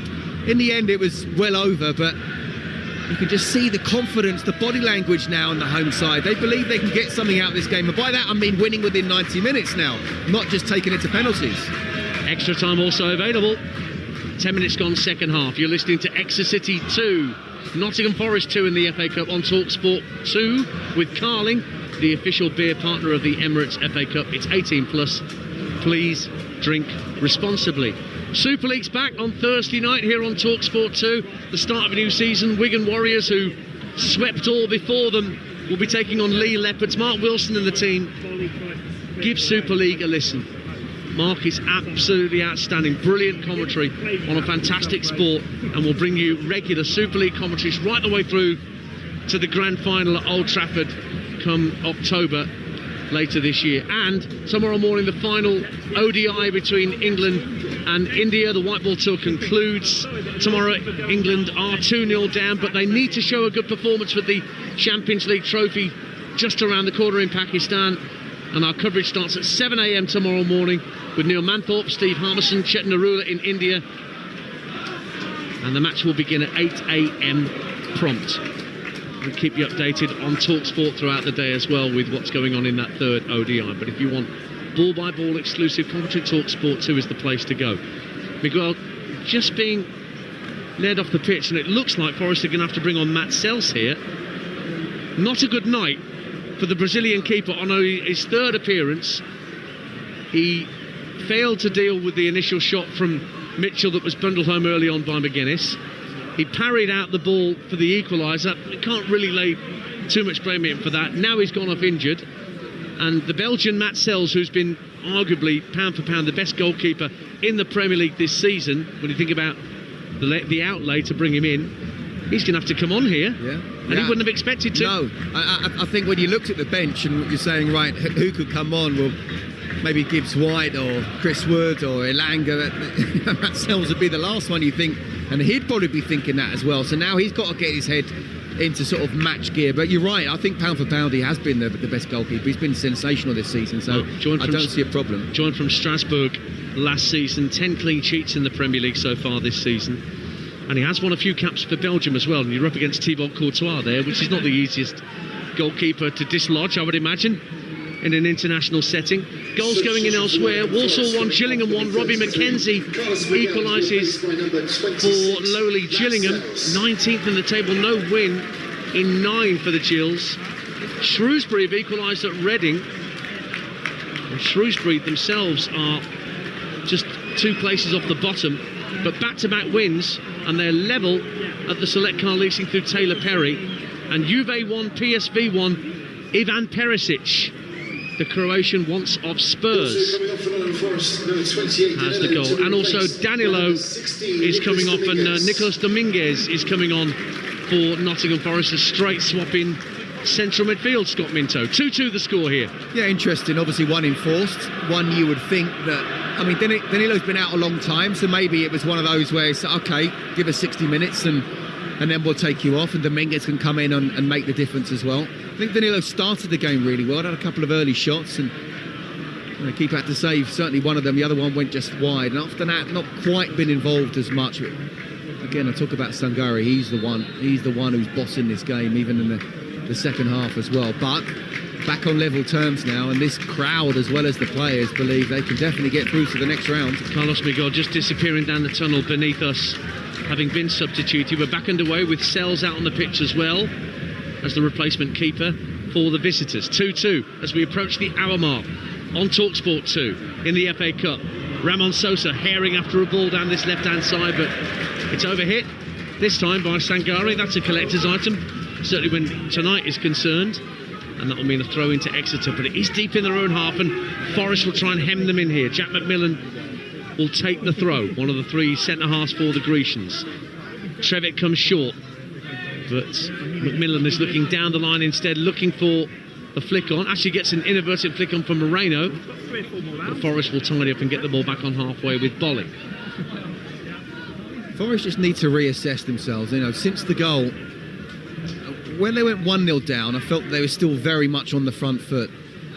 2-2 now, it feels like they've dropped off a little bit. It's like, oh my goodness, we have got to step it up a gear. They can get to the levels they were playing in the first half. They can definitely win this game, but at this moment in time, Exeter have looked more than comfortable. Scott Minto alongside me, Ian Danter here in northeast Devon. We have played an hour now. Nottingham Forest all square with League One Exeter City, the right to face Ipswich Town in round 5. Serhou Guirassy given Borussia Dortmund the lead at Sporting in the Champions League. Still 1-0 to Manchester City over on Talksport against Real Madrid. Erling Haaland. Newport have just taken the lead against Carlisle. Still waiting Mark Hughes for his first win, having gone in there at Brunton Park. But the Exiles on the back of 3 straight wins, and it's Evans who's got the goal for the Exiles. Oh, Carl Hudlin rather, the giant striker. Now here's Niskanen driving into the area and forces a save from Matt Sells as suddenly Exeter broke forward. The shot from Niskanen was fairly comfortable for Sells to parry away, but a little bit of space opened up there for Exeter City. And here's Mitchell now on the right hand side as they attack the Thatcher's End away to our right, packed with expectant supporters wanting a third.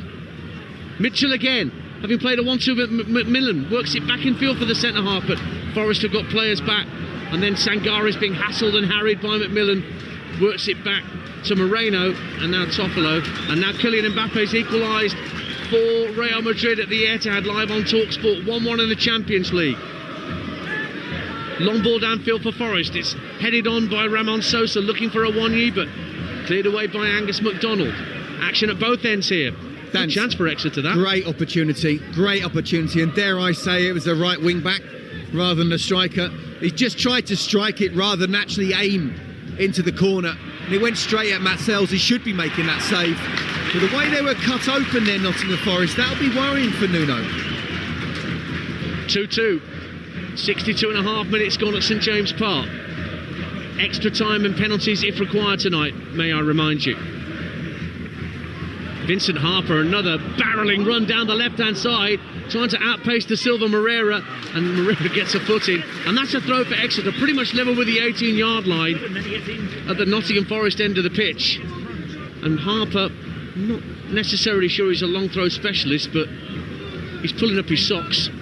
No, he's not exactly taking 6 steps back from the touchline. He's thrown it in early for Trevitt, who just lobs it over the head of Jota Silva. Harper again, guides it back to halfway, or he's giving it straight to Jota Silva, but Francis gets a foot in for Exeter. It ends up being a Nottingham Forest throw just over the halfway line. He carries the ball well, doesn't he, Harper? You know, he's quite happy. He's a good athlete. He's got a good areas effort. too. Absolutely. Again, we go to this pitch, but you know, it's not a state, but it's, let's just say, it's not a Premier League pitch. It's quite bobbly, so sometimes you have to be extra careful with the touch and running at his pace and the way that Forest are defending, sometimes doubling up. And yet he looks a real threat down that left-hand side. That's Scott Minto, FA Cup winner, alongside me tonight here at St James Park, watching on as Forest come forward at 2-2. Sosa, right beneath our commentary position, level with the Exeter penalty area, fouled by Mitchell. Easy free kick for referee Kitchen to award to the visitors. And there are 3 players, well now 2 as Dominguez has moved away. It'll either be an out-swinging left-footed delivery from Alex Moreno, but he's now moved away, so it is purely going to be Ramon Sosa, who got Forest level in the first half. We'll have this free kick. It's just 2 or 3 yards in from this near touch line, round about level with the 18-yard line, and just a one-man wall.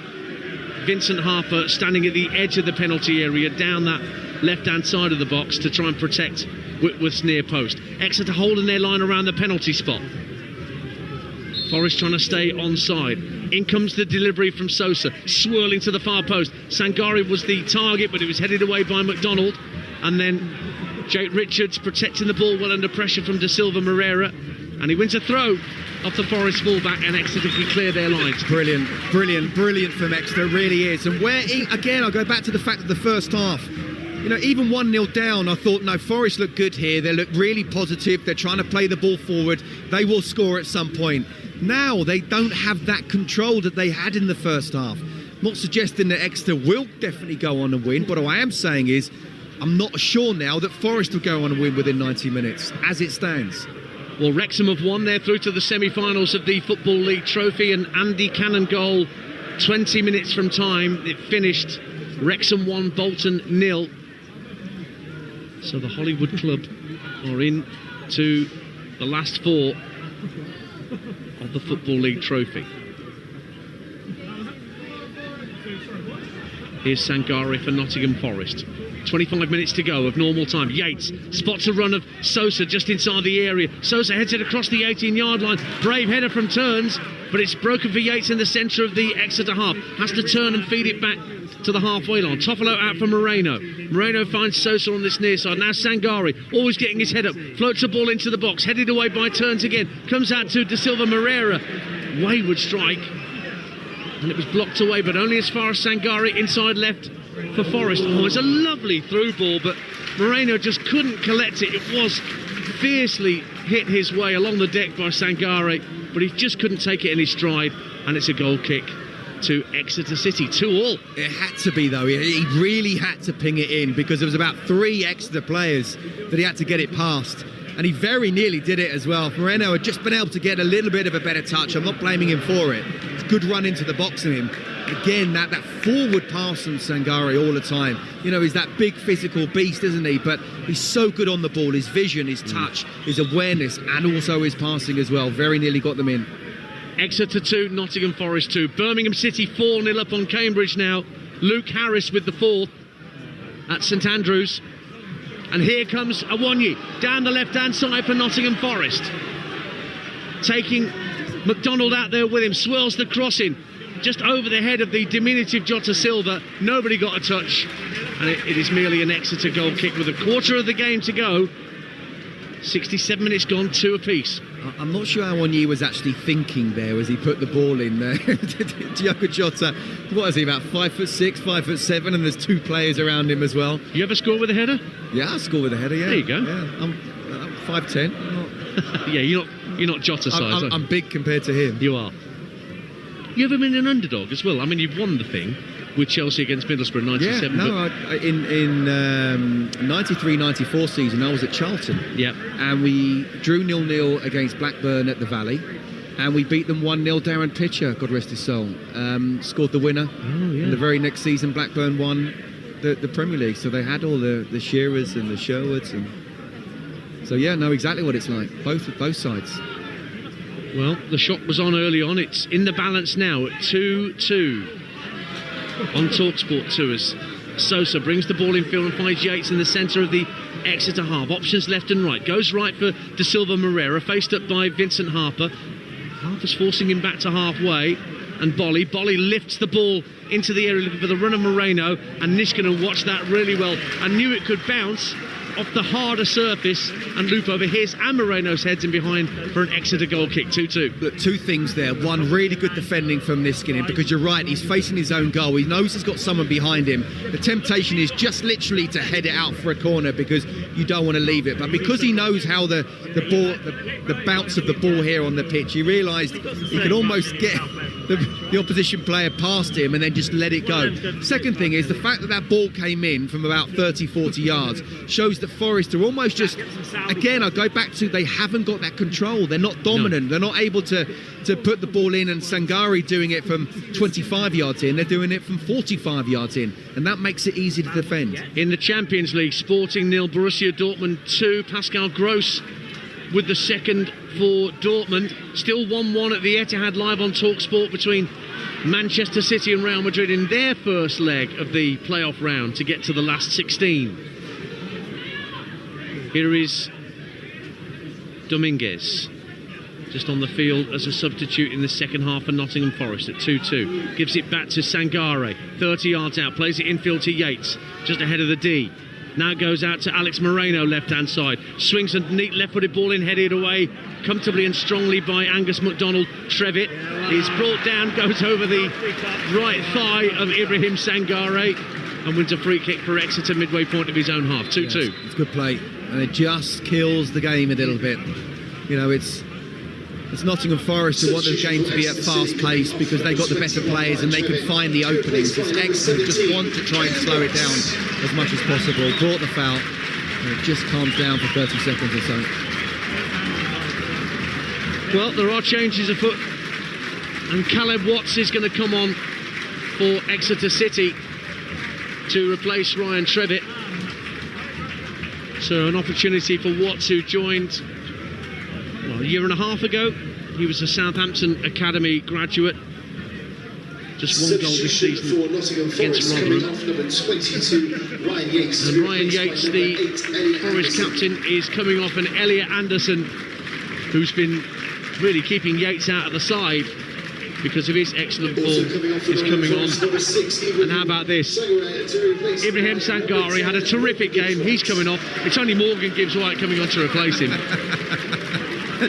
And do you know what? That is absolutely nothing against Sangare, because he's been the best player on the pitch. Again, like Danilo, just needs to be managed. Doesn't need to be playing 90 minutes right now, but really good performance. And what I can tell you from an underdog point of view is when you're doing really well, the last thing you need is an international like someone like Morgan Gibbs-White coming on the pitch. You're thinking, oh my goodness, okay, I've got to mark in now.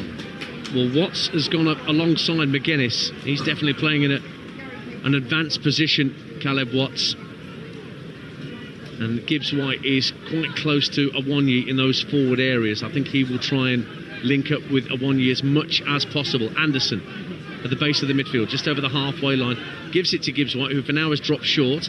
Anderson will play a square ball into the centre circle. Dominguez will find Gibbs-White out on the left-hand side, and a chance to run at Dimitri Mitchell. Lovely ball to find Anderson down the left-hand side of the box. Moreno across the face of goal, and Jota Silva just found the ball going behind him, couldn't turn it home. Anderson gets a drive, and then it hits the side netting on this near side, and it is an Exeter goal kick. But already the substitutes for Nottingham Forest that have just come on, trying to have an instant impact. 2-2. I just wonder whether Moreno was offside there, but it certainly wasn't given, so therefore it was an opportunity. I mean, the angle was tight, and I do think Whitworth had it covered, but this is better, and it's good management. You know, I did feel that they, again, I say that word again, and I don't apologise for it. They had control in the first half. They haven't had control in the second half. By making the substitutions, you know, he's saying, right, okay, I want to be back on the front foot again. Look, obviously they want to go through to the next round, Nottingham Forest, but they want to do it ideally within 90 minutes. He doesn't want his players to be playing 120. Ball's broken for Mitchell on halfway. He was hauled down then by Anderson, so Exeter get a free kick just shy of the halfway line and only 4 or 5 yards in from this near touch line. Another change coming up, and Tony Yogan is going to come on, a left winger on loan from Brentford. Didn't play in round 3 against Oxford for Brentford rather in round 3, so he's eligible to play here. He was on the bench at Plymouth but didn't get on. This is his 4th appearance of a loan spell, and he's going to the right hand side, so it's a direct replacement for Dimitri Mitchell, and he's a tall, rangy looking midfielder, Yogan. Free kick sent forward by Macmillan, headed away by Dominguez. Lovely touch from Awoniyi to try and get Jota Silva away, and then he clashed with Turns on the halfway line. Felt he was fouled by Turns, and looked imploringly at the referee, who said, no, that's a throw to Exeter. 2-2 and just over a quarter of an hour of normal time to go on Talksport 2. I think he was brought down, but it was one of those, he made the tackle and then he went over, turns his foot. So from a defending point of view, it's perfect. You win the ball, he gets the last touch, you bring him down, you've got the throw-in. The two debutants for Exeter at the Mac have not done bad at all, have they? You know, they're coming cold, effectively. Yeah, and we talked about that. Again, you know, like Plymouth had made January transfer windows signings and looked much more solid defensively. I think, again, I was speaking to someone here beforehand and they were saying this had been 2 or 3 weeks ago. They'd been dreading this game. Now, with the new signings, they're as confident as they could be. Anderson for Nottingham Forest at 2 apiece. He's midway point of the Exeter half. Gives it back to Toffolo. Now out to this left wing, and Morgan Gibbs-White plays a lovely ball into the area with the outside of his right boot. Finds Anderson. Gives it back to Gibbs-White. Straight to the keeper. Lovely move between the two substitutes. Such a firm hit from Morgan Gibbs-White. He's really disappointed in himself as players reset with the ball in Whitworth's arms, because I think he feels he should have planted that either side of the Exeter goalkeeper. As it stands, it's still 2-2. Well, I like his high standards, but he did everything right because he had to take it first time. It was edge of the box and he got it on target, and it was a decent save in the end from Whitworth, but great play between the two, as you say, and showing the good substitutions that Nuno's made. Ball breaks to the halfway line. Awonyi tries to guide it down for a teammate. Dominguez plays a lovely ball into the centre circle, and Gibbs-White gets his head up. 4 players ahead of him. One to his right is De Silva Moreira down the right-hand side of the box, up against Harper. Gives it back to Gibbs-White, right-hand corner of the box. The cross is cleared by the head of Turns. Out to the right-hand side it goes again, and Gibbs-White just rolling his foot on the ball, keeping the ball away from Richards. Now it's played infield to Dominguez. 3 waiting for a cross for Nottingham Forest. De Silva Moreira gets to the byline, pulls it back, was looking for Awonyi. An important foot in from Ed Francis. Stopped it getting through to the striker. But it is going to be a throw-in for Nottingham Forest. But there's a couple of walking wounded out there. Anderson has picked up a knock, it seems. Bristol Rovers equalise against Stockport. That's 1-1 in League One. And Charlton are back in front against 10-man Peterborough. Macaulay Gillespie with the goal for the Addicts in the last minute of normal time, and it was Sil Swinkles with the equaliser for the Gas against Stockport County elsewhere in League One tonight.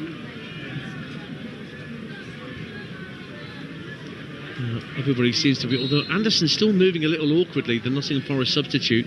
In comes the long throw, headed up and out by Ed Francis, headed further clear by Watts, the Exeter substitute. Anderson works it back to halfway. We'll keep an eye on him because he's moving not the best.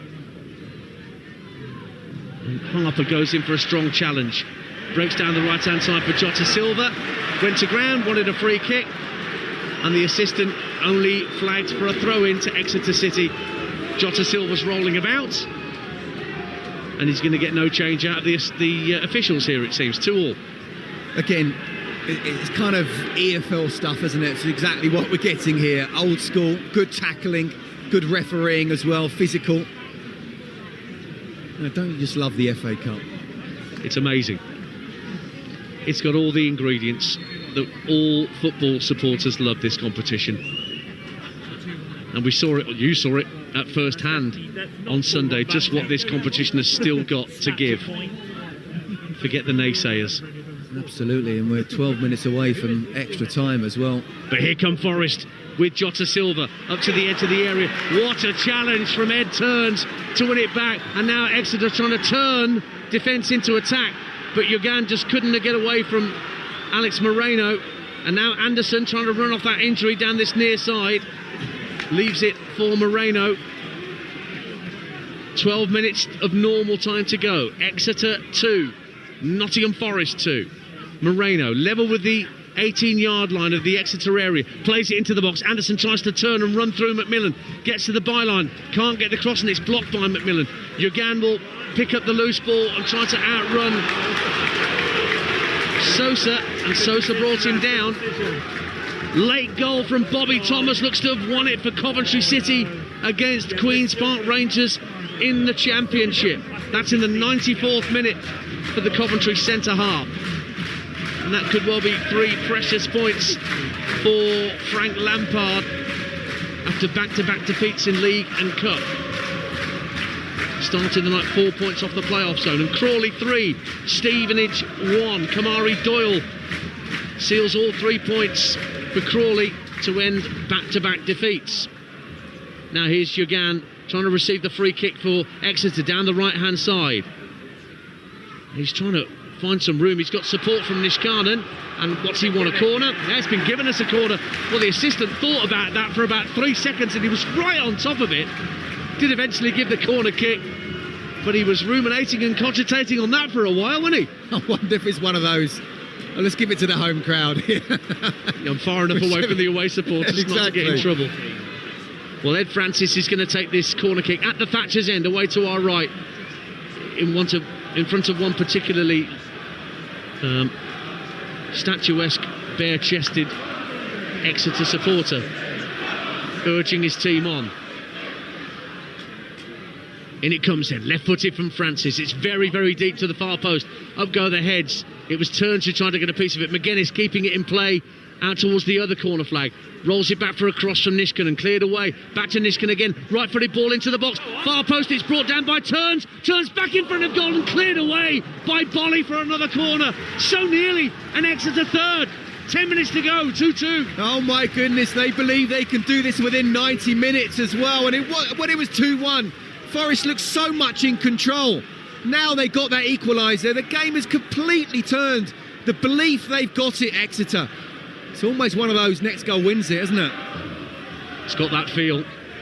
And it's another corner at the Thatcher's end where it meets the main stand for Ed Francis. Very carefully placing the ball at the edge of the quadrant. Left-footed into a thunderclap from the Exeter fans behind that goal to our right.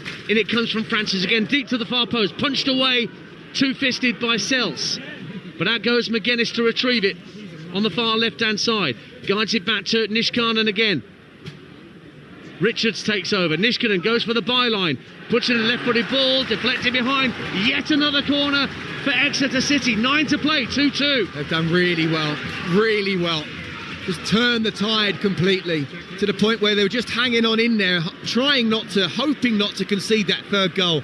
And now they believe they can go on and get the winner. Well, they're about to make a triple change here, Exeter. Reece Cole and Ryan Woods are definitely coming on. I can see those two down there. There's another player who I can't quite see, who's also going to be introduced by Gary Caldwell, a former FA Cup winner himself. He was part of that Wigan side that shocked Manchester City back in 2013. Scottish Cup winner as well. He is indeed, and it's going to be Pat Jones. Young Pat Jones is the other player coming on. They're going to make the triple change, Exeter, before the corner's taken.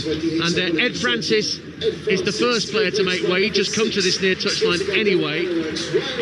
So the combative Ryan Woods, who Scott Minto was already talking about in commentary, he's coming on for Ed Francis.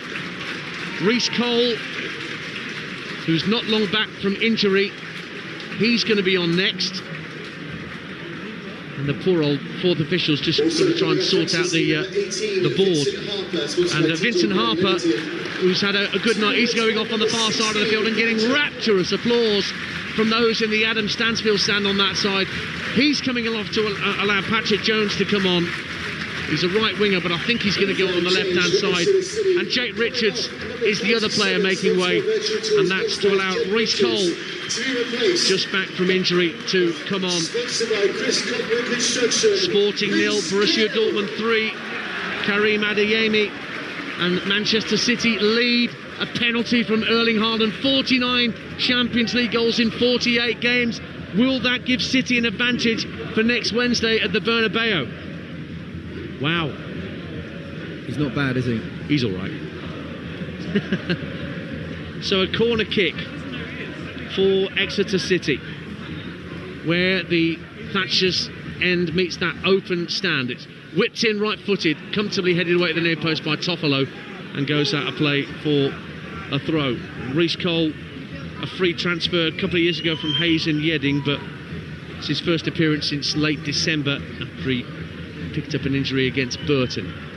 Yeah, look, I'm glad Ryan Woods is on the pitch, but I am slightly surprised at triple substitution at a time where it's probably been most on top. So you almost don't want to make the changes when you're on top that much. 6 minutes of normal time to go. Down the left-hand side, Jugan is fouled.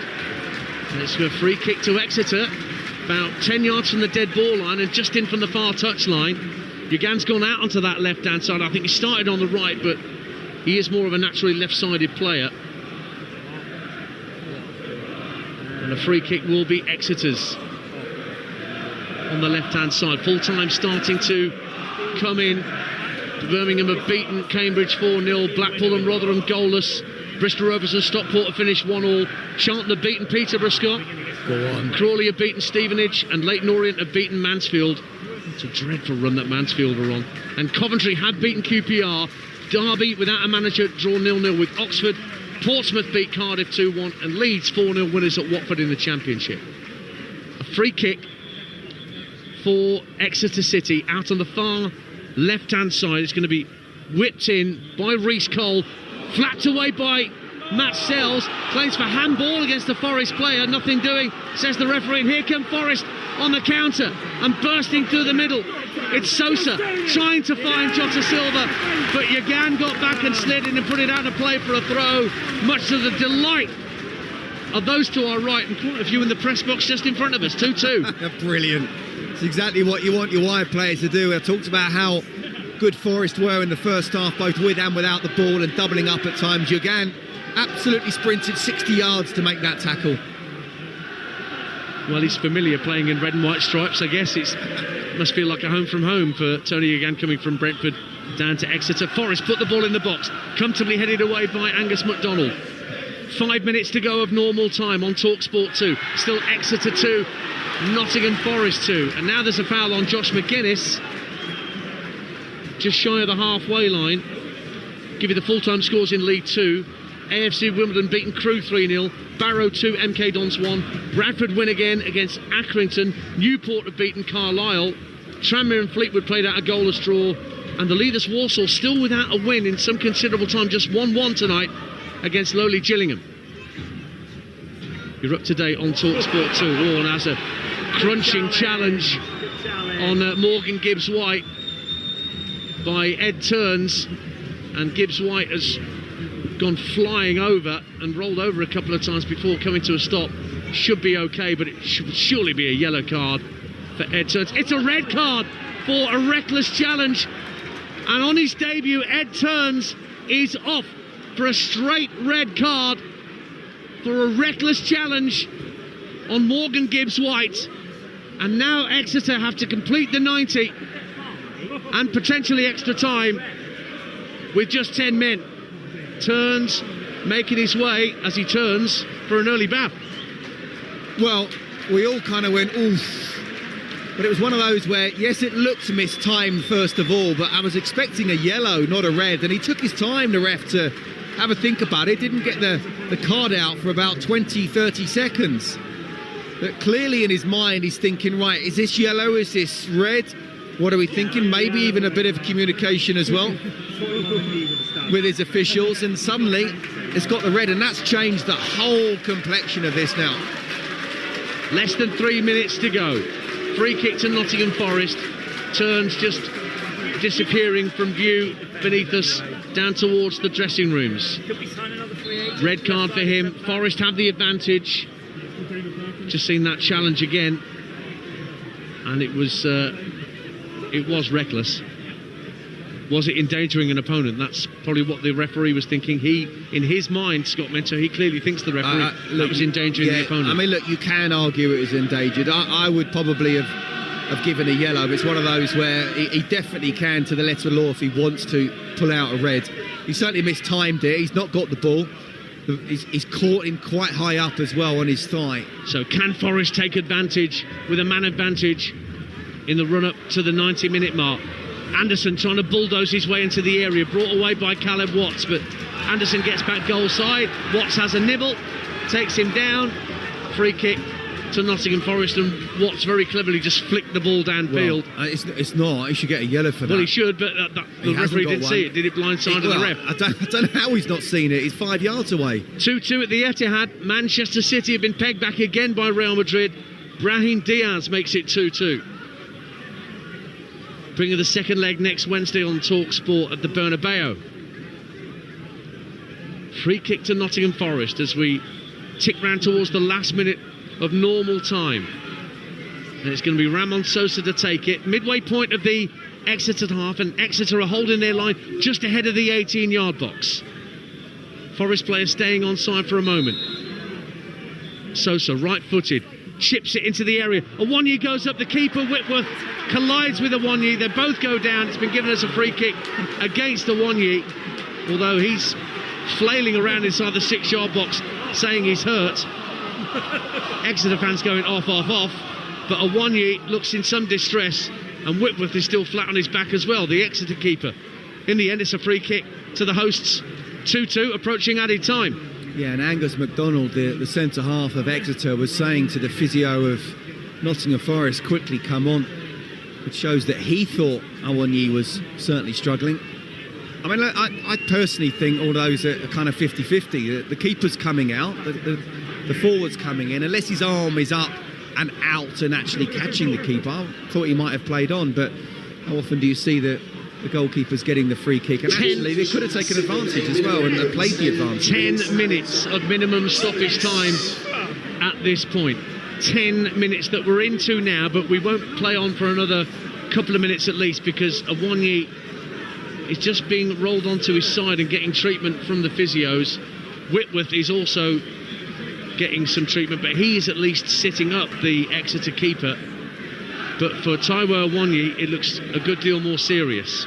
Yeah, see, I don't think that's a foul. He's gone up, he's looking at the ball the whole time, the keeper's come out, he's always got his... And it's not one of... He hasn't even put his arms up that's gone straight into the keeper, and that's probably been his problem, because... Well, both players have only got eyes for the ball. They've not got eyes for each other, haven't they? So then Whitworth's come out, and because he hasn't got his arm up, there's no protection there, and he's caught him right on the temple. So Awonyi is still down. Whitworth is back on his feet. And he's just having a little drink of water and having a little nitter-natter with the Forest fans behind the goal away to our left in the St James Road stand. So we still have a fair old degree of added time to play. The clock shows 91 minutes 20 seconds, but we're going to tick past the 100-minute mark before the full-time whistle goes. Well over. Yeah. And do you know what, Dan? Isn't this what we want? We're into the 90-plus minute. OK, we've got injury time. And despite Exeter being down to 10 men, we don't know which way this game is going to go. You would think now that Forest to be able to use what would be a potential 40 minutes. I mean, if Exeter are somehow able to score, then my goodness me, that would make things interesting. But you get the feeling with the 40 minutes still left to be played that Forest should be able to see this out, but you just don't know. Well, Awonyi is still lying on his side, and they're taking very great care, the Nottingham Forest physios, with his well-being. And Chris Wood is going to come on. How about this? Chris Wood is going to, it seems, replace Taiwo Awonyi before we even get to extra time, because Awonyi has not moved very much since he landed in the penalty area. It was caught, as Scott Minto rightly said, around the side of the temple, and they've been very deliberate with the way that they're treating him down there, Scott. No, I think you have to. Protocol means that however long it takes, get him still, question him, see how he is. But even if he says, you know what, after a couple of minutes I'm fine, he's got caught in the head, take him off. You can't risk something like that, especially bring it on someone like Chris Wood, who's absolutely on fire in the Premier League. It's another one where the defenders will be thinking, oh no. Yeah. I mean, Awonyi is more than a handful, but Chris Wood, what he's doing to Premier League defences, he's now about to come on. Well, he's still waiting and just bobbing up and down on this near touchline, Chris Wood, waiting to be introduced, but the priority here is to make sure that Awonyi is okay before he can be taken off. A reminder that the Merseyside derby is live on Talksport tomorrow night from 7. Everton against Liverpool at Goodison Park, the final Merseyside derby to be played at that famous old stadium before the move to Bramley Moor Dock. Sam Matterface and Stuart Pearce, your commentary team for that game that was originally meant for the weekend when Storm Darragh came to the UK, and Sheffield United Middlesbrough at the same time tomorrow night on Talksport 2. Jim Proudfoot and Dean Ashton will be your commentary team at Bramall Lane in the Championship. And then Friday night, a choice of listening for you across the network from Premier League and Championship. Brighton against Chelsea, who met in the FA Cup at the Amex not 3 days ago. Joe Shannon and Scott Minto will be there. And QPR Derby at the same time on Talksport 2 in the Championship with James Fielden and Sam Parkin, your commentary team. And then Leicester Arsenal is the Premier League offering Saturday lunchtime as part of game day with Preston Burnley and Aston Villa against Ipswich on Talksport 2. The stretcher is out on the pitch just next to where Taiwo Awoniyi is still receiving treatment, and the members of the St John's ambulance they are actually going to move him onto the stretcher. It's clear they're going to have to roll Taiwo Awoniyi onto the smaller yellow stretcher that then fits inside the larger orange stretcher that they then carry off the field of play. Jude Bellingham has put Real Madrid 3-2 up in added time at the Etihad.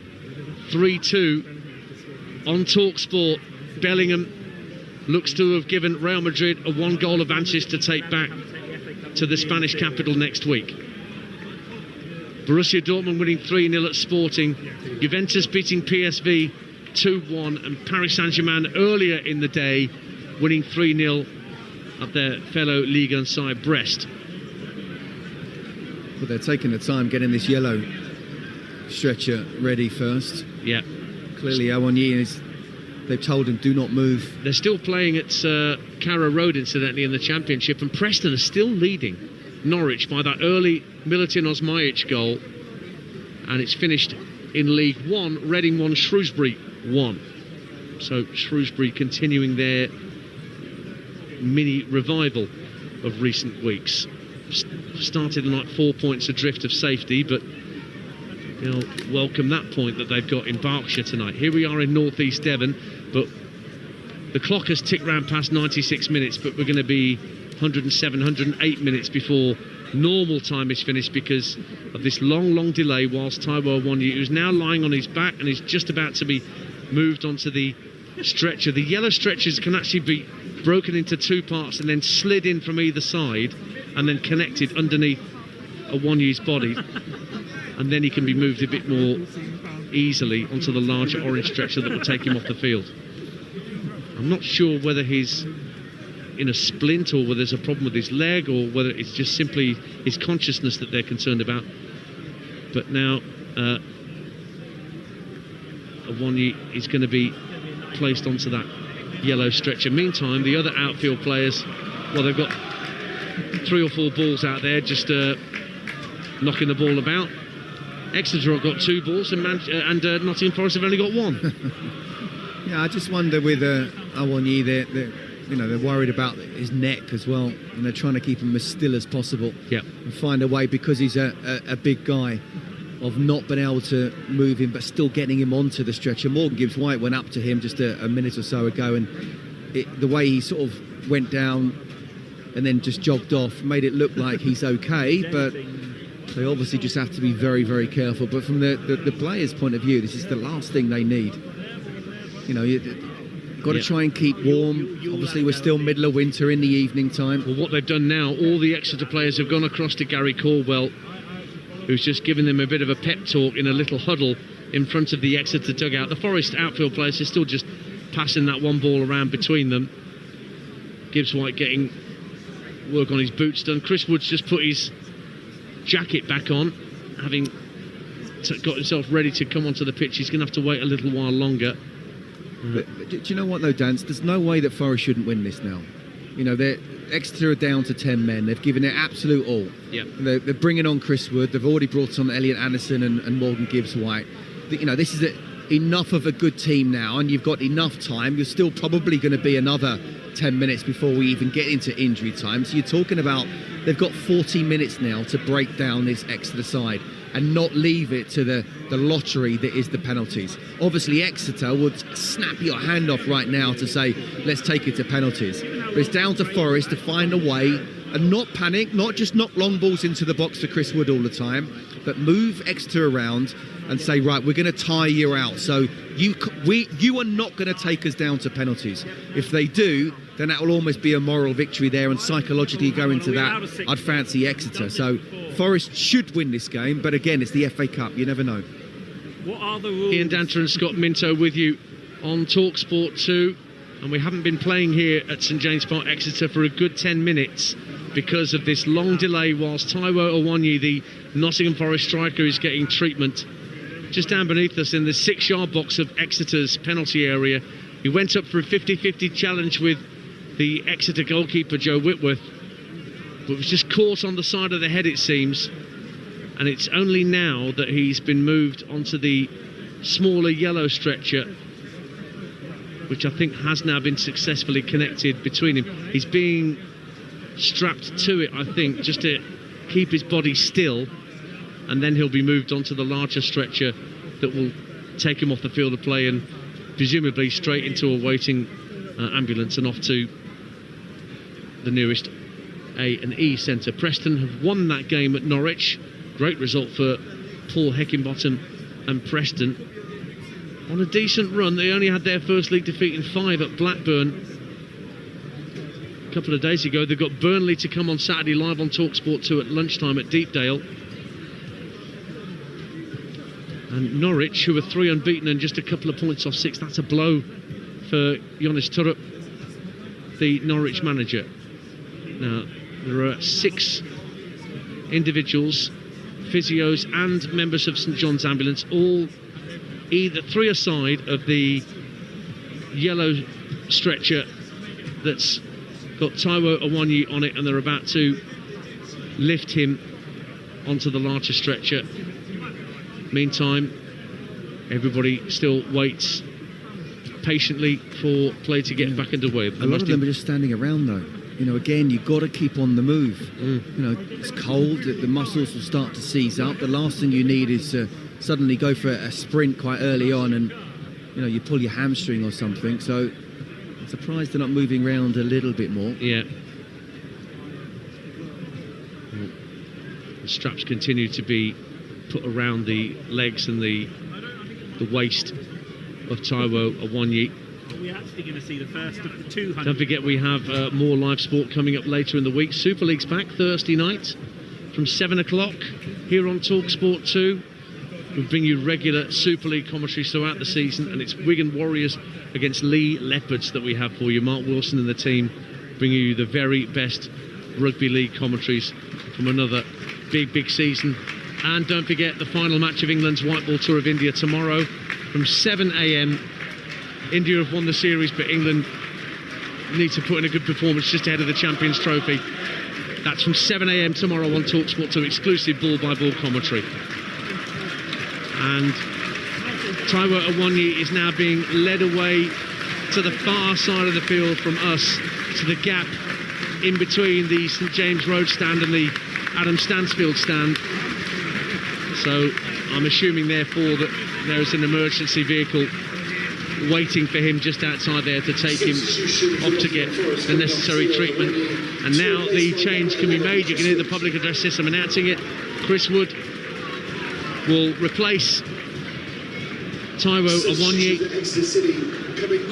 and Chris Wood, who has scored 6 in 6 in recent weeks. And a change for Brentford as well. Jay Bird has come onto the field. I'm not quite sure who went off. I'll try and work that out for you. But Jay Bird is on as an extra striker. With Exeter, remember, down to 10 men. We finally get back underway on Talksport 2 with a free kick sent downfield by Whitworth. And it's kept in play by Bird on that far left-hand side of the field. Bird had joined from Arbroath in July. Again, Gary Caldwell using his knowledge of Scottish football to bring Bird down from Scotland. Scored against Barnet in the FA Cup. Can he get another FA Cup goal on this most dramatic of nights? But 2-2, 103 minutes played, but we're going to be playing at least 112. It's Jack McMillan that went off. So they've taken off a defender, Scott Minto, to bring on a forward. Wow. Does that mean they're trying to win it inside normal time, or they believe they can win it with 10 men? Or is that the best option? Do you know what? It's a really interesting decision, because you're down to 10 men, you're taking off a centre-half, you're putting on an attacking player, because perhaps you realise what I've just said about if you're going to go towards the end of extra time, then I think they're going to be really, really tired. But it certainly does give Forest the opportunity, if they can't nick it within these 10 minutes remaining, the whole of the 30 minutes to try and open Exeter up. Well, I reckon 104 minutes on the clock. I reckon we're going to be 114 minutes maybe by the time full-time whistle is blown. Yeah. But we'll see. 2-2 on Talksport 2. Exeter with a free kick. Reece Cole on halfway, drills it towards the edge of the area. Bolly heads it down, picked up by Caleb Watts, scheming down the left-hand side of the area. Yagan's out there as well. Nishkanen with him. Yagan, the tall, rangy midfielder. Oh, he beats Jota Silva with some neat footwork, gets to the byline, pulls a deep cross into the area, headed up and out by Sosa, drops at the edge of the box, brought down by Cole, but Forest try and get it clear. Oh, it's won back very quickly by Pat Jones down the right-hand side, but Forest have it back. And it's drilled in field by Elliot Anderson, looking for Gibbs White, who was scampering over the halfway line, but Yagan beats him to it and then gets pushed over by Gibbs White, who protests his innocence. It's a free kick to Exeter just inside the Forest half of the field. 105 minutes gone, still 2-2 in normal time. We're not playing extra time if you're just tuning in. This is still normal time because of a long delay with an injury to Taiwo Awoniyi, the Forest number 9. Woods on to replace him. Exeter have a free kick just inside the Forest half. There's no one thing going to get a train home, is there? Well, you haven't. No. You're all right. Well, you're free driving, kick from, you're all right. Oh, I'm all right. Free kick from Cole, headed away by Sosa, and then Caleb Watts tries to fire it out to Yagan on the left-hand side. Forest once again clear their lines. Woods protects the ball in the centre circle, and then Chris Wood tries to bulldoze his way through, but runs into Reece Cole, and Cole just plays it like a rugby clearance downfield, looking for territory. Clever. To get it down the left-hand side, so Forest have a throw midway point of their own half. Very clever. There's no point in messing around and losing the ball there. If someone had been able to get the ball like a Gibbs White with his pace, he would have been through on goal. So yeah, just get it in the corners if you have to. You're down to 10 men. Can Forest win it with the man advantage that they've got from this point? Ed Turn sent off late on in the 90 for a poor challenge on Morgan Gibbs White, giving us a straight red card. Here's Alex Moreno darting down the left-hand side, whips the ball in for Forest, headed away at the near post by Cole. McGuinness still out there for Exeter, hooks it towards halfway, but it won't find Bird. Instead it comes back to Gibbs White. Gibbs White getting up to the edge of the area, flicks it down the left-hand side of the box, shipped to the far post by Sosa, but it's hooked away by Yagan. Elliot Anderson drives into the area now. Left-hand side, hits the ball against the chest of Woods. Sosa rolls it back to Dominguez, 30 yards out. Thought about a shot, but rolls it back to Moreno down the left-hand side of the box, and the cross goes into the side netting. We were right behind that, and we knew that Alex Moreno hadn't wrapped his foot round that enough. 107 minutes have gone in normal time. It is still Exeter City 2, Nottingham Forest 2. Scott Minto. Well done, Ryan Woods there. He didn't allow Moreno to be able to get enough sort of width round it, and in the end, once he decided to cross it, which he shouldn't, he should have realised that he didn't get the cross. He wasn't able to get the cross in, so just turn back again. It was just a simple one behind the goal. Reece Cole hits it downfield for Exeter, but it's won back by Elliot Anderson. Now Gibbs White, full of running, plays it to the right-hand side of the area. Jota Silva, beaten away by the goalkeeper, won't sit down for Sosa, tees it up for Gibbs White. Now Anderson curls it over the bar, and it only just stays inside the stadium, and it's a goal kick to Exeter, as Joe Whitworth was tested by Jota Silva, but was equal to it. 2-2. Yeah, good save. I mean, one he should be making, really. And the ball came back out to Morgan Gibbs White. It's on the edge of the box. I wonder whether he might have a first-time shot. I think his body shape wasn't quite right to get proper connection on it. So he laid it across to Elliot Anderson. And again, well done, Ryan Woods. He literally just dived with his feet first to try and block it. I do think that put Anderson off. Smacked downfield by Whitworth, the Exeter keeper, up to halfway. Reece Cole tries to toe poke it over halfway, but Watts will now just ask Yagan to give chase down the inside left channel. Good defending from De Silva Moreira. Now Dominguez being closed hand by Caleb Watts. Bolly clears it downfield. Drops for McDonald. Now Niskanen just fires it down the left channel, asking Bird to give chase. Bolly will try and keep it in play. Does, but gives it straight to Yagan. Just inside the Forest half, left-hand side, moves languidly in field, drives the ball across. Pat Jones, edge of the area, tries to turn inside his man. He's inside his man, across the face of goal, and only just wide from Pat Jones with his right foot. That whistle just wide of Sells' right-hand post. 2-2. That would have been it, wouldn't it? That would have been the moment, and he would have been the hero here. 10 men Exeter somehow finding a way to beat Nottingham Forest. Inches wide. Hasn't scored yet. Pat Jones, since coming here from Huddersfield in the summer. So close to what would have been a truly special moment for him, but it's still 2-2. If they don't go through, he won't be able to sleep tonight. He'll be lying with his head in the pillow thinking, if only. Meanwhile, Gibbs White for Nottingham Forest at 2-2. Near the left-hand corner of the Exeter penalty area, being jockeyed by Ryan Woods. Anderson works it back to Nicholas Dominguez. Now Moreno looking to dart down the left-hand side. The avenue's closed off by Reece Cole, so they've got to go back nearer to halfway. Here is Toffolo along to Bolly. Bolly hits a diagonal ball, looking for Sosa, picks it up left-hand side of the box, but Jones back doing his defending, got a foot on it and got it half clear. Anderson plays into the area. Gibbs White tries to flick it over the top of the defender. Woods will hook it clear for Exeter. Nobody on halfway. 110 minutes gone. We're still playing normal time. Nuno holds out his right wrist as if to say to the referee, how long? I reckon another 3 at least here before the full-time whistle goes. 10-man Exeter looking to force extra time, maybe trying to do more than that. They certainly had a chance to win it just a moment or so ago through Pat Jones, and they have a throw in their right back position with 110 minutes gone, and Reece Cole just having a word with one of the Exeter ancillary staff just to waste a few seconds, having a little conversation. Angus MacDonald knocks it down for Reece Cole, just fires it down the inside left channel, can't find Yagan, it's cleared downfield, just goes under the boot of Gibbs White, and Angus MacDonald just gives it another hoof down the centre of the field. Sells comes out to the edge of his area, nearly had it taken off his toe by McGuinness, but instead the clearance downfield lands at the feet of Ryan Woods. Woods playing the ball down the right hand side, now Jay Bird getting away for Exeter, getting into the area, goes for goal, saved by Sells low down, comfortable save in the end. And again, the home fans thought that would be the moment. 2-2 it stays. But it's amazing, since the restart, it's actually Exeter, 10 men Exeter have had the 2 chances, 2 major chances. It's amazing, and that was a simple ball just in the channels, and Forest looked very open on the counter-attack. Can't be long left in normal time now.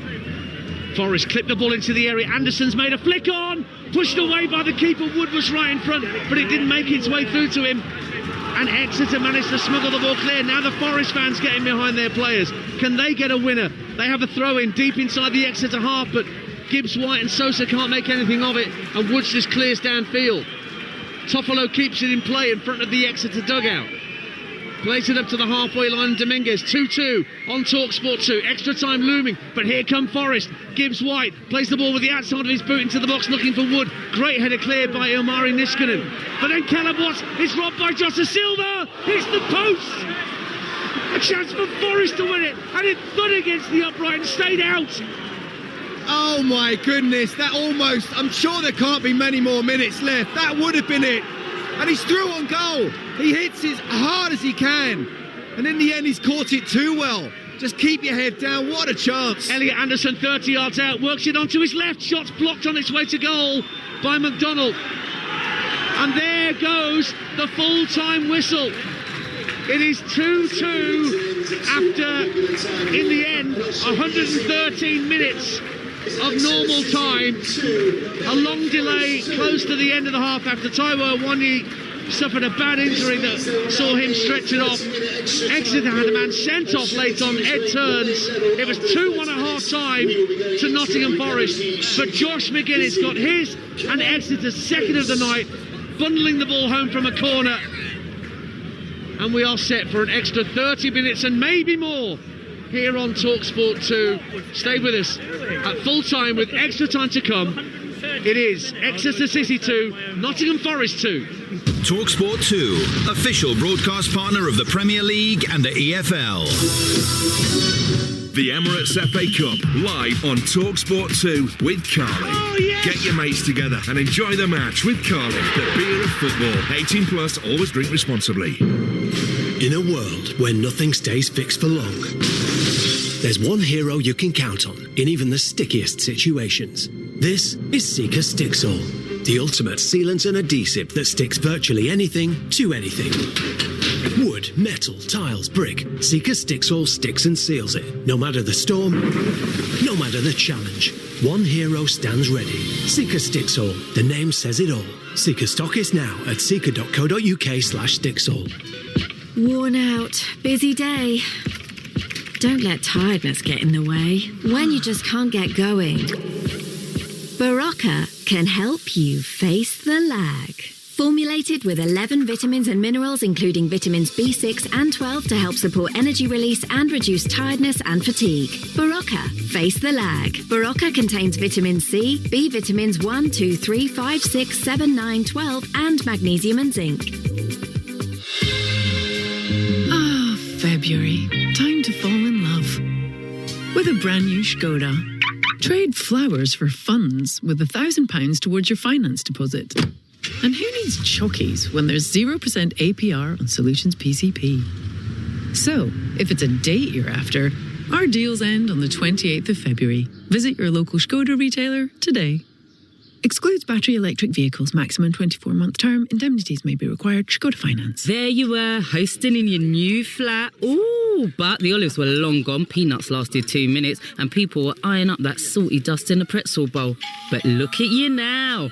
With Deliveroo, you've upped your hosting game in as little as 25 minutes. 3 types of salami, sourdough crackers, smelly cheeses, and cucumber sticks that no one will touch. Deliveroo, now just got even better. Geographical restrictions, service and delivery fees apply. Delivery times may vary. See in-app for current delivery estimates. Hawksby and Jacobs on Talksport with Toolstation. Unfiltered football debate done right. Vatican City football team, Pep Swiss Guardiola. Big hitting cricket comment done right. Ricky Pontiff. No, yeah, Ricky, you can't have cricket. No, you can't have cricket. Knockout boxing opinion done right. That was a classic. Legendary. Entertaining afternoon radio done right. Some would say it's absolute news. Hawksby and Jacobs, weekday afternoons from 1 on Talksport with Toolstation for a job done right. On DAB+, online, via the Talksport app, and on your smart speaker. The FA Cup live on Talksport 2. 2-2 after 113 minutes between Exeter City and Nottingham Forest.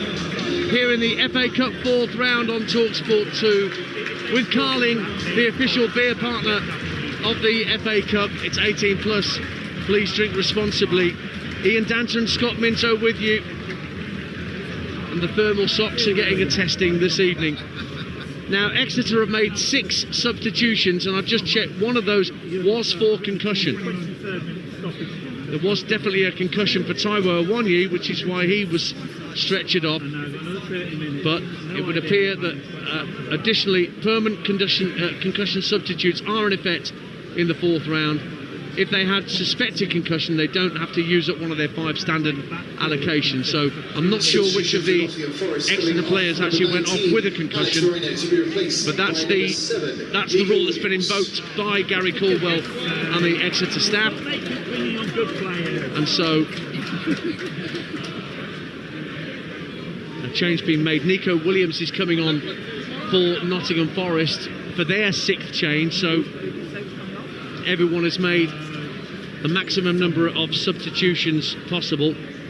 Just seeing who's come on. St James Park, it's time for extra time. Who's come off to allow Nico Williams to come on, because there's Exeter fans standing up all around us, masking our view. But what we know is it's 10 men for Exeter against the 11 of Nottingham Forest. And Forest in their sky blue shirts and socks and white shorts will get us back underway, heading towards the Thatcher's end to our right in this first period of extra time. Exeter down to 10 men in their red and white striped shirts, black shorts, red socks. They're attacking the St James Road stand. once again away to our immediate left, our commentary position here at the back of the main stand at St James Park, pretty much level with the 18-yard line of what is the Forest end of the field in this point. 2-2, and Forest immediately getting Nico Williams involved down the left-hand side, having just come on for the start of the second period. He rolls it back infield. It's whipped in by Gibbs White, but a comfortable claim for Joe Whitworth in the Exeter goal. And it's 2-2. Scott Minto alongside me, binoculars out, checking for anything that I might have missed. I think it's Alex Moreno. I think it's Alex Moreno. I'm not 100% sure. Yeah, I think you are right. It's a straight swap at left back. Nico Williams, who is the main squeeze at left back for Nottingham Forest. But I mean, you know, this is looking more and more like Forest's Premier League side now, isn't it? And it's getting there, isn't it? Yeah, Gibbs White, Wood, and Anderson's now Williams there as well. Yeah, yeah. And you know, 30 minutes with these group of players against a third-tier side that's down a man. You know, if they're able to think really clearly, to play with intensity, to move them around, to realise it's a 30-minute game now, they don't have to score right now, and they should be able to go through and not get to penalties. Exeter, if they can get to penalties. Reece Cole looking to float it down the left-hand side of the box. Yagan just gets in behind his man, pulls it across the face of goal. Bolly with an important touch, and it's cleared away by Forest. Great chance for Exeter, early doors in extra time. Chip back into the area, but this time De Silva Moreira will head it away. Drops at the edge of the box. McGuinness with a drive, well saved by Sells. Connected with it really well, Josh McGuinness. And back he goes. It looks like McGuinness is playing as a supplementary defender here. Yeah, it's Jay Bird who's almost playing up the one furthest. And I tell you what, if Sells had parried that, Bird was ready to pounce. Now Nico Williams, left-hand side for Forest, out to Ramon Sosa. Anderson gives it back to the left-hand corner of the area. Gibbs White rolling his foot on the ball, just keeping it away from Woods. Poor ball in field. Anywhere will do from Reece Cole. And just asking Jay Bird to give chase. Toffolo will get there first and keeps it in play. It actually does well. Finds a teammate in Gibbs White. Turns it beautifully round the corner, Gibbs White, for Williams. Still inside his own half here for Nottingham Forest. 3 minutes of extra time played on Talksport 2 for the right to face Ipswich in round 5. Now Ramon Sosa down the left-hand side of the area, whips the ball in, but it bounces just in front of Whitworth, who can claim comfortably, and there was no Nottingham Forest player getting in front of him trying to put him off. 2-2. And there should have been. There absolutely should have been. The moment he comes inside, someone's got to get across the near post, and they didn't. Normally it's Chris Wood. He wasn't able to. It's amazing though, isn't it? You know, we talk about Premier League versus third tier. It's third place in the Premier League versus a team who's dropping like a stone in that League One. It's 11 v 10. Should only be one winner, and yet still not sure either way. Absolutely not sure. Exeter 18th in the League One table and just 6 points clear of 21st at the start of the night. Williams for Forest. Anderson making a run into the air, but Williams is going to go for goal. Great shot, brilliant save by Whitworth, and then McGuinness just decided to boot it behind for a corner kick so that no Forest player could pick up the bits and pieces. Williams gave that a fearful hit from the edge of the box, and Whitworth dealt with it well. 2-2. Absolutely, good save, but then there's good defending as well to make sure you get there first. Again, we talked about Jay Burwer's ready to pounce down this end. Someone again should have been ready to pounce and just score that goal. 4 minutes of extra time play, but Nottingham Forest have a corner at the Thatcher's end away to our right, where it meets that open end, and the ball that just went out of play from Josh McGuinness has been thrown back onto the field by an Exeter supporter. So Anderson with a right-footed in-swinger raises his left arm. Plenty of activity inside the 6-yard box. Whipped in, headed up in the air by Angus MacDonald. Where's that going to drop? Right-hand side of the box, with Pat Jones trying to get the better of Ramon Sosa. Sosa gets the ball into the area. Where's that going to drop? Drop for Jota Silva. Tries two, goes at it and gets blocked. It's Williams finding Anderson, left-hand corner of the area. Looks for Williams on the underlap. Pulls it back to the edge of the 6-yard box, and Caleb Watts gets it clear. Toffolo on the scene to tidy up for Forest. It's put back into the Exeter penalty area. Cleared away by the knees of Josh McGuinness. And then Jay Bird knocks it down for Yagan. Yagan turns. He was fouled by Morgan Gibbs-White on the near touchline. The Forest fans around us can't believe that was given as a free kick against the Forest number 10. But Exeter have a free kick on the far touchline, almost at the halfway line here. 5 minutes gone in the second half.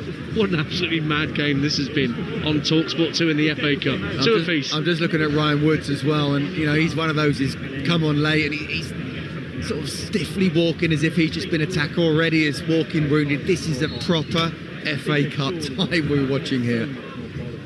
He's a proper experienced player. Ryan Woods played for Brentford, Birmingham, Stoke and Hull. That's where he came to Exeter from. Free kick into the Forest edge of the penalty area. Bolly heads it clear, and then ironic cheers as referee Kitchen gives a free kick for the visitors, and the Forest fans right in front of us in the main stand just let the referee know what they think of his recent decision making. There's still 5 at the back, to be fair to them, Exeter. Yeah, well, that's when McGuinness has gone in, isn't it? Yeah, well, Ugan has gone to a left wing back. Now he is down the left-hand side. De Silva Moreira gets to the byline for Forest, plays it in near post, and it's cleared away. I think it was Reece Cole. It was back there defending it, his near post. Yeah, and this gun is now sort of left side centre half. You've got McDonald and Reece Cole, and then Pat Jones on the right-hand side as well. It's a 5-3-1. It's going to be a long throw coming in here for Nottingham Forest. It's only 5 yards from the dead ball line. It's into the near post, bounces over the head of Bolly, volleyed away by Angus MacDonald. Another Nottingham Forest throw, this time further back towards the midway point of the half, taken quickly by Jota Silva. Toffolo plays it back into the centre circle for Dominguez, across to Gibbs-White on the halfway line. Back it goes for Dominguez. No press from Exeter until Forest get the ball inside the Exeter half, which they do now with Nico Williams. Gibbs-White is at the edge of the area. Ball played up to the edge of the box, looking at Gibbs-White, but it was intercepted by Pat Jones, who had that great chance in normal time to win it. Yagan, languid stride, gets away from 2 Forest players, and Pat Jones now skips past Willie Bolly, and he's away down the left. Early ball into the box, looking for the run of Bird, and it was turned behind by Toffolo for an Exeter corner away to our left. 2-2 in extra time. Oh, it was the right idea, but just because it was on his left foot, he wasn't quite able to get the ball just in behind there. And that would have been a great opportunity for Bird. And that's, do you know what, Exeter are playing really well at the moment. It's a 5-3-1 with them being a man down, yet they're trying to counter with a lot of pace if they possibly can. And Pat Jones on one side, you got Yagan on the other, you got Bird and McGuinness who can try and get forward when possible. Really, really good play. Well, there's a Forest player down now on this near side getting treatment before the Exeter corner can be taken. It's over at the other end of the pitch where Forest were attacking. I don't know whether something happened off the ball. We're just watching a replay of the build-up now. It's Exeter City 2, Nottingham Forest 2, and we've played 8.5 minutes of added time, and it's a De Silva Moreira who is back on his feet, but he won't be able to take part in this corner. So effectively for the moment, Scott Minto, it's 10v10. Absolutely. And Exeter, just with small details, just have to try and take advantage when they can. He was wrestled with for possession by Yagan, who got the better of him, and there didn't seem to be much in it. So the corner kick down to our left-hand side to be taken by Reece Cole. Forest fans right next to it saying it's not by the quadrant. In it comes, headed out by Bolly to the edge of the area. Volleyed back in by Jones, cleared off the line. And Forest will get it half clear, but it drops for Cole again, straight back into the box. Again, Bolly gets his head on it and gets it clear. And now Forest will try and counter with Morgan Gibbs-White. Gets up to halfway, but then just checks his run. Exeter now getting people back behind the ball, and the ball sent downfield, and Pat Jones volleys it clear, and it was Pat Jones who sent a fierce shot towards goal, cleared from in front of the goal. Sells was beaten, and it's still 2-2, and it's still in the melting pot here. Do you know what? Well done, Exeter. Honestly, they're down to 10 men. They're still trying to attack when possible, but we know Forest how good they are on the counter. And they defended really well and got numbers back, and Morgan Gibbs-White just had to turn back and It's just fantastic play. They're running on empty here, but somehow still able to do it. Elliot Anderson fancies a pot shot at goal from 30 yards out, and the response from the Thatchers end will tell you what happened with that effort. Almost landed in Scott Minto's luxury penthouse hotel apartment. No, have you got the keys to get in? I've got a key. I don't know if it's one of those yet where you've got to knock on the window. Yeah. And the lady opens the window 6 floors and says, "What do you want?" I said, "I want to stay here." She said, "Well, stay there and shut the window." There's no room at the inn. It's an old Tommy Cooper joke. Exeter 2, Nottingham Forest 2, on Talksport 2. In the Emirates FA Cup with Carling, the official beer partner of the Emirates FA Cup, 18 plus. Please drink responsibly. I could do with a point after this. 10 minutes gone in the first period of extra time. Still 2 apiece. The 10 men of Exeter trying to work the ball down the far right hand side, but it just drifts out of play for a Forest throw. All the pubs will be closed by the time this finishes. Must be a carry out somewhere. Well, I'll tell you what, if Exeter win, I'm sure there'll be a few lockings. We might be able to get in on it, yeah. No, it must be professional. Here is Morgan Gibbs-White down the left-hand side, or no, to Nico Williams rather, firing it across the face of goal, evades Wood. Gibbs-White will pick it up now at the right-hand corner of the penalty area. Looking for an option, just chips the ball into the edge of the box and Niskanen heads it. Will it go out of play for a corner kick? It will, off Angus MacDonald, who couldn't clear it in time. He was being pressurised by Jota Silva, and now Forest have a corner which Sosa is going to take, where the Thatcher stand meets the main stand down to our right. 2-2. Yeah, again, I talk about that word control. Forest haven't really had it in extra time so far. So set pieces might have to fall for them to score a winning goal that way. Well, the centre halves are up from the back, of course. In it comes from Sosa, but headed away for Exeter. And now Pat Jones, who's on his own really, in red and white, strides over the halfway line. 5 Forest players back defending, and Jones runs out of room. Wants a free kick, never going to get one. Throw in Nottingham Forest. And Jones is back on his feet. 12.5 minutes gone of the first period of extra time. If you're just tuning in to FA Cup Live here on Talksport 2. Brilliant game. And it's not done yet. Exeter 2, Nottingham Forest 2. It's with Elliot Anderson 30 yards out for Forest. Sliding challenge from Ryan Woods. You would expect nothing less from him. A tigerish challenge. And now Jay Bird striding down the right-hand side. Wins a throw in front of the fans in the Adam Stansfield stand. And they'll take their time over getting this ball back into play. 10 men Exeter down to, in case you weren't aware.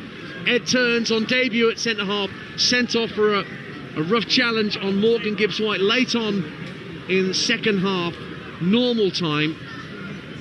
But the 10 men of Exeter at the moment standing firm, Scott Minto. Yeah, do you know what? It was a shame that Ed Turns got sent off, because I thought he had a really good performance on his debut, but I couldn't be more impressed with Exeter and how they've dealt with going down a man down to Nottingham Forest riding high in the Premier League. When you consider they conceded 6 against Leyton Orient, 4 against Stevenage in the last 2 league games. And 3 before that. Yeah. 13 goals in 3 games. But again, we liken it to Plymouth being down here as well. That long throw coming into the Forest area, headed out by Anderson. Drops at the 18-yard line. Anderson's there again to hook it clear. Brilliant control from Chris Wood inside his own half, and guards it back to Anderson. Wood's just such a great player for these occasions. He's ideal. He doesn't care that he's playing against the League One side. Just gets stuck in. Now here's Nico Williams on as a substitute in extra time. Gets it back from Ramon Sosa. Williams going to go for goal again. Didn't get hold of that this time. And Ryan Woods has possession. He's looking for an option. Bird is the option, but he's overhit the pass. And there's plenty of time for Nottingham Forest and Toffolo in particular to retrieve that ball and give it back. Out to the left-hand side it goes, and Ramon Sosa. Now Anderson bursting down the left-hand side of the box. The cross just evades Wood at the near post. Yagan for Exeter drifts out to this near touchline and clears it downfield, but it goes again sailing over Jay Bird's head, and Toffolo will collect. We're just coming up to 15 minutes gone. Oh, a slip by Dominguez in the centre circle, but there was no Exeter player near it. The 15 minutes are up. And we're moving into 1 minute of minimum added time before we reach half-time in extra time. 2-2. Forest with the man advantage, coming forward again with Anderson. Plays it across to Bolly, just ahead of the centre circle. To his right is Morgan Gibbs-White. And further right will be De Silva Moreira, but it goes back in field to Bolly. Now Dominguez, just in front of the centre circle. Slides it out to the right wing, and Gibbs-White, level with the 18-yard line. Quick ball in field for a 1-2.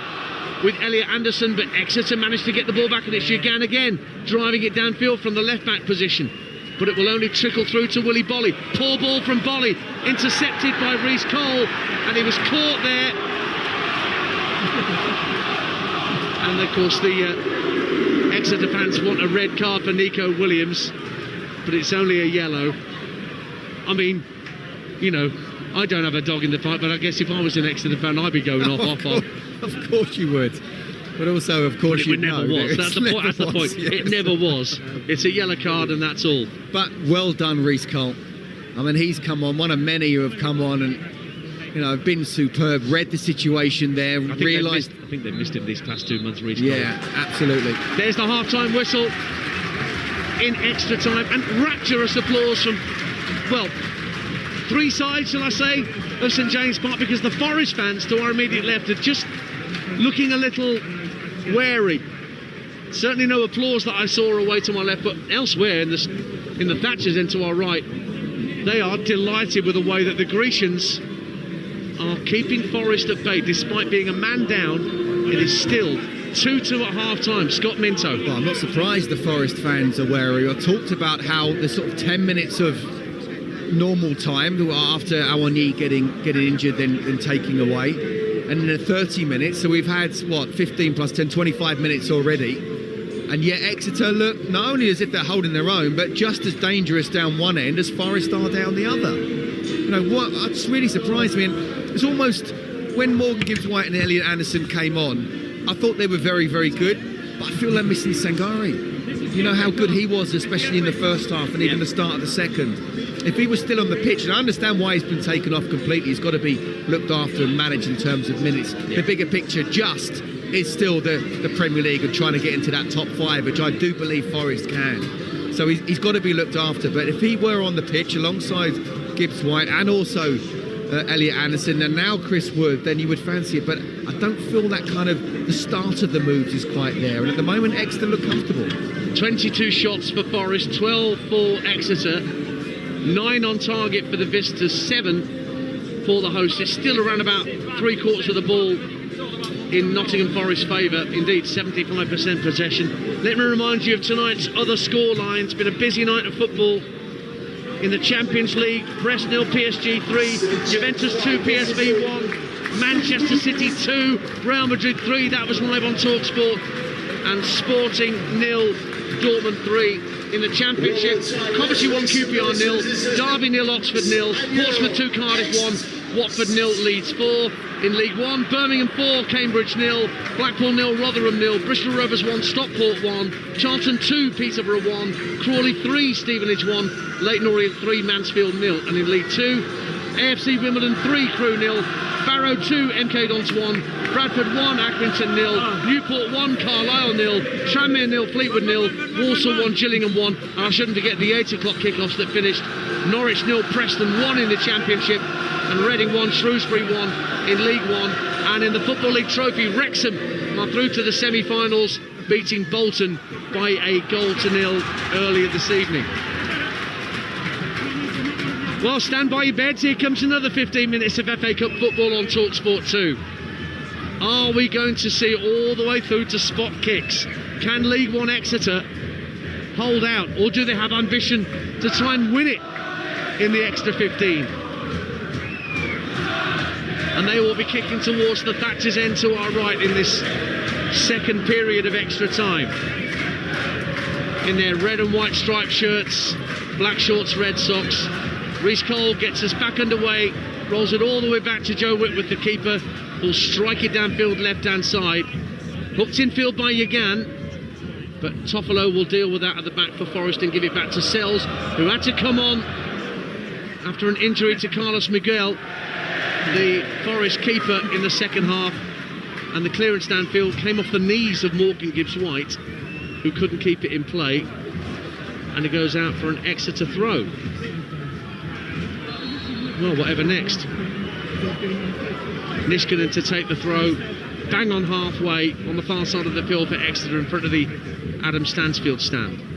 Hooked over his head by Yagan. Watts goes up for a header and wins it against Dominguez, but it's volleyed back towards halfway by Forrest.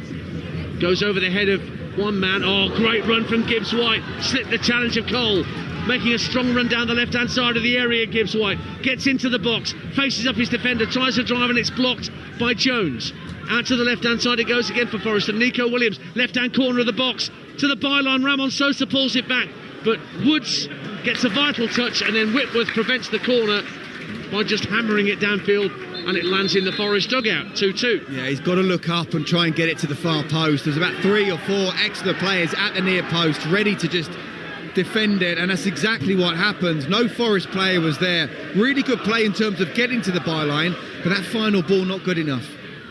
Scott Minto alongside me, Ian Danto. Ramon Sosa, whose equaliser feels like it was an eternity ago in this game.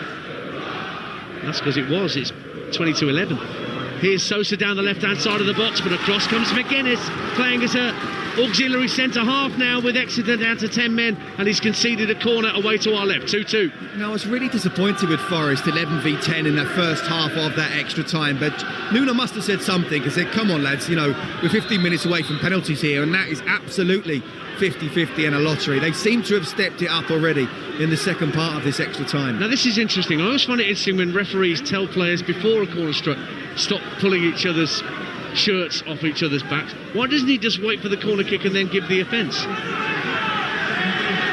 you want me to answer that? Well, from a defending point of view, I'd always rather be warned. Here comes the corner kick from Sosa. Up to the far post, pushed up the line by Whitworth. I think it was Wood and Bonnie that went up together. Wood trying an overhead kick, and it goes over the top, and it stays 2-2, and Joe Whitworth makes a vital save for Exeter City. I wonder if that was Bolly. Both of them went up. Difficult to see which one between him and Wood actually made the header, but really good save from Whitworth. I mean, we are at the point now, and still there's plenty of time if someone does score, that they can get another goal, but you do get the feeling, and for some time now, it's a next goal wins it. That's a massive moment. 3 minutes gone in the second period of extra time. Clear pull on the shirt of Elliot Anderson by Ryan Woods. He's complaining about it, but I really don't know why, because it was right in front of referee Kitchen. So a free kick that Forest are in possession with on halfway. Elliot Anderson down this left-hand side for Nico Williams. Gibbs White on the overlap. Williams using him as a decoy for the moment. Now gives it to Gibbs White. Williams again. Back into centre field and Dominguez. Gibbs White faced up by Woods. Gives it back to the Argentine, Dominguez. Sosa calling for it on this near side. Gives it back to Dominguez.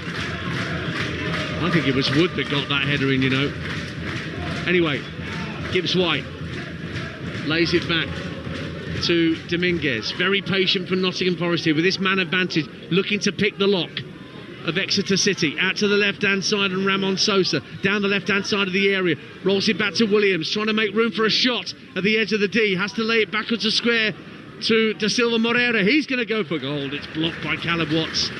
And out of play for a throw, and it was definitely Chris Wood that got his head to that was saved by Whitworth.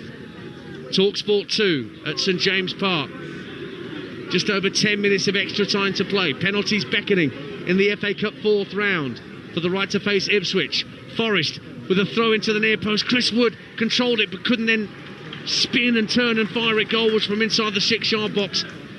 Angus MacDonald was there right behind him and made sure it was cleared. Exeter down to 10 men, just in case you're tuning in and weren't aware. Anderson, right-hand side for Forest, plays the ball into the edge of the area, just snakes away from Morgan Gibbs-White, guided back by Woods for Whitworth, and Chris Wood was closing down Whitworth, but they managed to get it clear. Exeter bounces around in the centre circle, a bit of pinball, but Forest come away with it, with Nico Williams. Plays it back into his own half for Willie Bolly. Exeter fans making all the noise, the Forest fans still a little bit silent around us here. Yeah, but this is better from Forest. Much better in the second half of extra time than the first. They seem to be playing with... Oh! Given away by Gibbs White inside his own half to Bird. But Bird was quickly dispossessed by Toffolo. Yeah, that's the commentator's curse. Isn't it just? Now Sosa trying to wriggle free of the attentions of Jones, and he's pulling on the shoulder of Pat Jones too much for the referee's liking, and Exeter to get a free kick. And Pat Jones is just told, don't kick the ball away after you've just won a free kick. I can book you for that, son. Could have done. He absolutely could have done. Well, there'll be people listening to this saying, well, if he's done that, he should have a yellow card because my player in our game, blah, blah, blah, blah, blah. Consistency, that's all you ask. Well, that's the thing. And, you know, take you back to the beginning of the season where Declan Rice got that second yellow for touching the ball. And have you missed VAR tonight? Do you know what? Don't go there. Don't go there. Honestly, me and you can have a discussion at some point. I haven't. I'm for VAR, but not in the way that it's done. Referee should be in control, but let's leave it there for now. Yeah, we get in the way of extra time. I think Leicester fans missed VAR. Forest coming forward with Nico Williams down the left-hand side. Sosa gives it back to Elliot Anderson, pulls it back from the byline. Chris Wood gets the shot in, saved at the far post, low down by Whitworth. Another chance goes begging for Nottingham Forest, and it stays 2 apiece in the FA Cup 4th round. But it's much better from Nottingham Forest in this second period for sure. Again, working the way to get to the byline, the cutback. And in the end, Chris Wood had to really wrap his foot around it on his left foot as well. He got it on target, which is certainly one thing, but there wasn't really any venom in the strike. But it is much better from Forest. And the referee is coming over to speak to Joe Whitworth and saying, oh, it's an uncontested drop ball that he gets back. I see. Chris Wood knew that, but just was standing nearby in case he had a bit of butterfingers.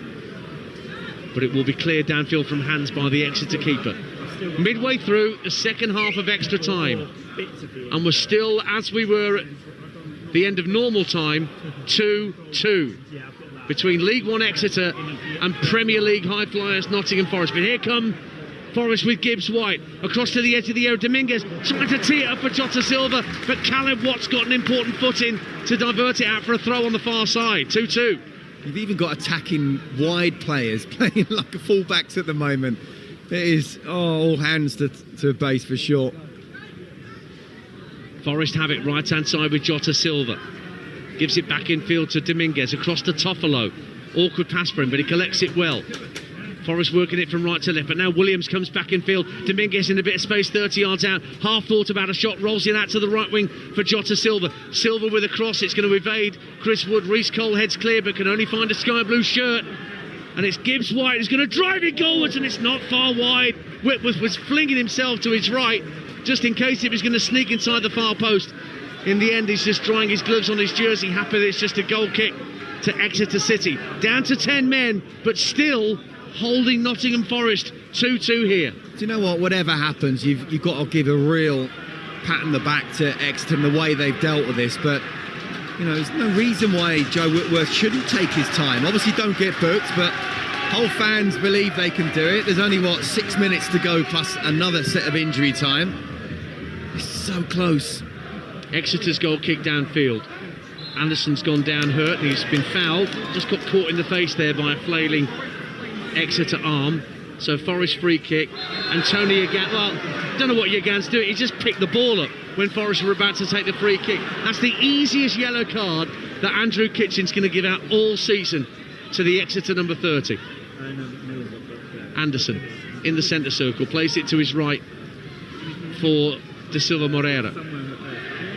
Dominguez for Forest, just over the halfway line, plays it out to this near touchline, and Nico Williams just scampers in field, getting away from Reece Cole into the centre of the half. Elliot Anderson gets his head up, chips the ball into the area. Wood brings it down on his thigh, left hand side of the box, gives it back to Gibbs White, left hand corner of the area, across to Anderson once again. Out comes Watts to engage. The pass into the area is blocked.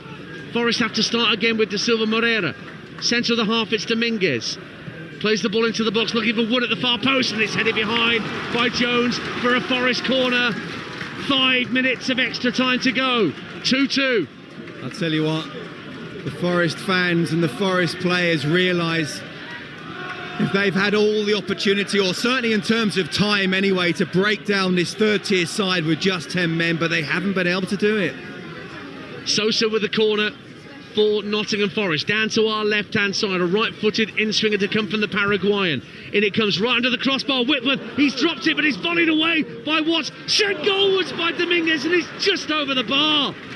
From just inside the box, Dominguez on the half volley, turning, twisting, getting the shot away with his left peg. And he just went over the crossbar after Whitworth couldn't deal with the initial cross. Bailed out by Caleb Watts, 2-2. And look, 4 minutes to go. Can they do it? At the moment they are holding on. Joe Whitworth again just taking his time. They're not going to mess around trying to play out from the back. Well, Forest fans not happy at all. Well, they've just seen Jay Bird sit down on the halfway line. He was injured earlier in extra time. I think he got a bump to the back of the head. You've got to be careful with that. There could be a bit of a delayed reaction there. He's got to look after himself. I know it would mean that Exeter would go down to 9 players if he has to go off, but really got to be careful with players' welfare these days. And that's as much down to the individual for him or herself for how they're feeling out there. Bird's going after a ball played downfield. He's brought it down well enough, but the second touch put it out of play for a Nottingham Forest throw. We're dealing in just 3 minutes of extra time now. Penalties are looming large at St James Park on Talksport 2, unless, and there is time for either side to win it. But remember, Forest have the man advantage. Can the Premier League side make it count? Anderson down the left-hand side of midfield, finds Gibbs White, left-hand corner of the area. Anderson again, works it in field to Nico Williams. Across to Dominguez, who just had that half chance at the edge of the area for Forest. Gibbs White swings across it, headed up in the air by Angus MacDonald. Where's that going to drop? Far post, Yagan and Jota Silva fighting for possession. Jota Silva looked like he got goal side of his man, but then Yagan protected the ball superbly and allowed it just to trickle over the dead ball line, and he's landed on one of those advertising hoardings that's at an angle.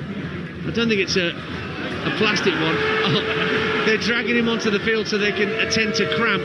He's not been on long, Tony Yagan. He's a sub, and he's got cramp. Is that double housery, that? One, he's the sub, so he shouldn't have cramp, and two, they've pulled him on and said, I'm going to stretch you as if you got cramp. Ryan Woods administering the cramp relief. Yagan appears to be all right, skipping downfield like a spring lamb. He's done well, though, since he's come on, hasn't he? Like well, they all have. I can't think of any Exeter player that's not put the shift in. Absolutely. They've been superb this evening, they really have. But there is still time to play here. Whitworth clears the ball downfield from the Exeter goal kick. Bounces out of play. Forest really got the hurry up at the minute. They want to get the ball downfield. They don't want to deal with penalties. They want to win this in extra time. But the ball's inside their own half with Nicolas Dominguez. Out to the left-hand side, and Sosa. Nico Williams on the overlap, gives it to Williams now, level with the 18-yard line, down this left-hand side of the box, infield to Anderson. Dominguez in space, 30 yards out, takes a touch, goes for goal, and it's only just wide. So much space for Dominguez to operate in, found by Anderson, sized up the shot, and it can't have been far wide of Whitworth's left-hand post as we look. Goal kick, 2-2. Oh, that must have been inches. Joe Whitworth trying to make himself as big as possible, past his fingertips. I'm sure he must have been thinking, please, no, go the other side of the post. And it just has. Exeter hanging on in here now. 30 seconds of extra time to play, plus whatever referee Kitchen wants to add on at the end of these additional 30. Oh, and Nico Williams trying to send the ball downfield, can only send it out of play. It is looking like spot kicks here. McGuinness, who's been playing as a centre half, extra time. He's the man that got both of Exeter's goals tonight in regulation time. Throws the ball in. Last chance for Forest to get the ball downfield. Jota Silva, 1 minute of additional time. We're into that now. Last chance for Forest. Jota Silva motoring down the right-hand side, gets to the midway point of the half. Infield for Gibbs White. Plays a 1-2. De Silva Moreira out to the right-hand side. First time cross from Jota Silva. Volleyed behind by Cole. for a corner kick right at the death to Nottingham Forest. Prayers being offered up around us from the Forest fans. 2-2. He just needed to open his body up and kick it away as if for a throw-in, not for a corner. It's come off the side of his foot, and now is the final opportunity for Nottingham Forest. Here comes the corner from the right. Up go the heads. It's headed goalwards and saved on the goal line by Whitworth. It was Dominguez that got the header in, but Whitworth just clutched onto it in front of his goal line. Did a Jordan Pickford, dropped to the turf, and a few more seconds are eaten away. And once he's cleared from hands here, Joe Whitworth, I think the referee will say that's enough. It's going to be penalties in the FA Cup. And indeed, there it is.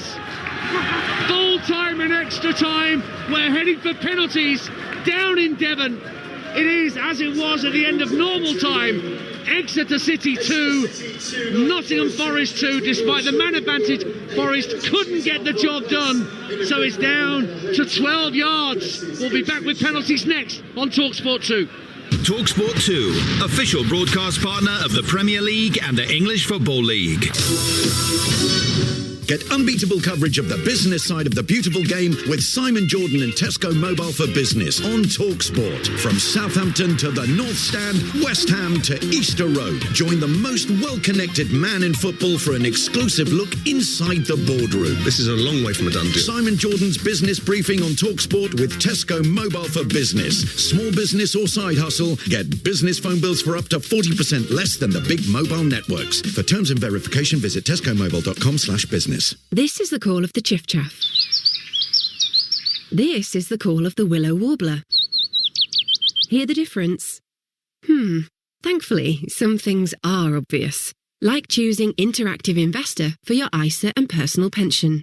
With 30 years' experience, over 430,000 customers, and a rating of excellent on Trustpilot, the choice is obvious. Search Interactive Investor. Investment values can go down as well as up. You could get back less than you invest. The UEFA Champions League round of 16 awaits, with Manchester City and Celtic looking to progress in the knockout phase playoffs. It's in! The Manchester City's lead is wiped out in the blink of an eye! Watch who makes it through on TNT Sports on the 11th, 12th, 18th and 19th of February. You don't want to miss it. And there's an almighty moment at Celtic Park! Stream the playoffs with TNT Sports on Discovery Plus, or watch TNT Sports channels on EE, Sky and Virgin Media. Subscription required. Age 18 plus. T's and C's apply. There you were, binging crime dramas with your flatmates. Then came the big confession. None of you could be bothered to cook. But look at you now. With Deliveroo, you've cracked the case and smashed dinner in as little as 25 minutes. Crispy chicken wings, dirty fries, crunchy slaw and spicy dipping sauces. Deliveroo now just got even better. Geographical restrictions, service and delivery fees apply. Delivery times may vary. See in-app for current delivery estimates. That's not simple. That's not simple. Now that's simple. Hastings Direct Car Insurance is simple, because when life is this complicated, finding a great deal shouldn't be. Great cover, great price, and a great app makes us one of the UK's top choices when comparing car insurance online. Hastings Direct. Simplicity is the best policy. For verification, see hastingsdirect.com/verify. Nothing beats a Jet2 holiday. Discovering amazing destinations like Madeira, Zante and Lanzarote, and relaxing in the sun with award-winning VIP service from the Which Travel Brand of the Year 2024. Right now, you can save £200 per couple with MyJet2. So book now with Jet2 Holidays. Package holidays you can trust. After initial protected. Subject to availability and conditions. The FA Cup live on Talksport 2.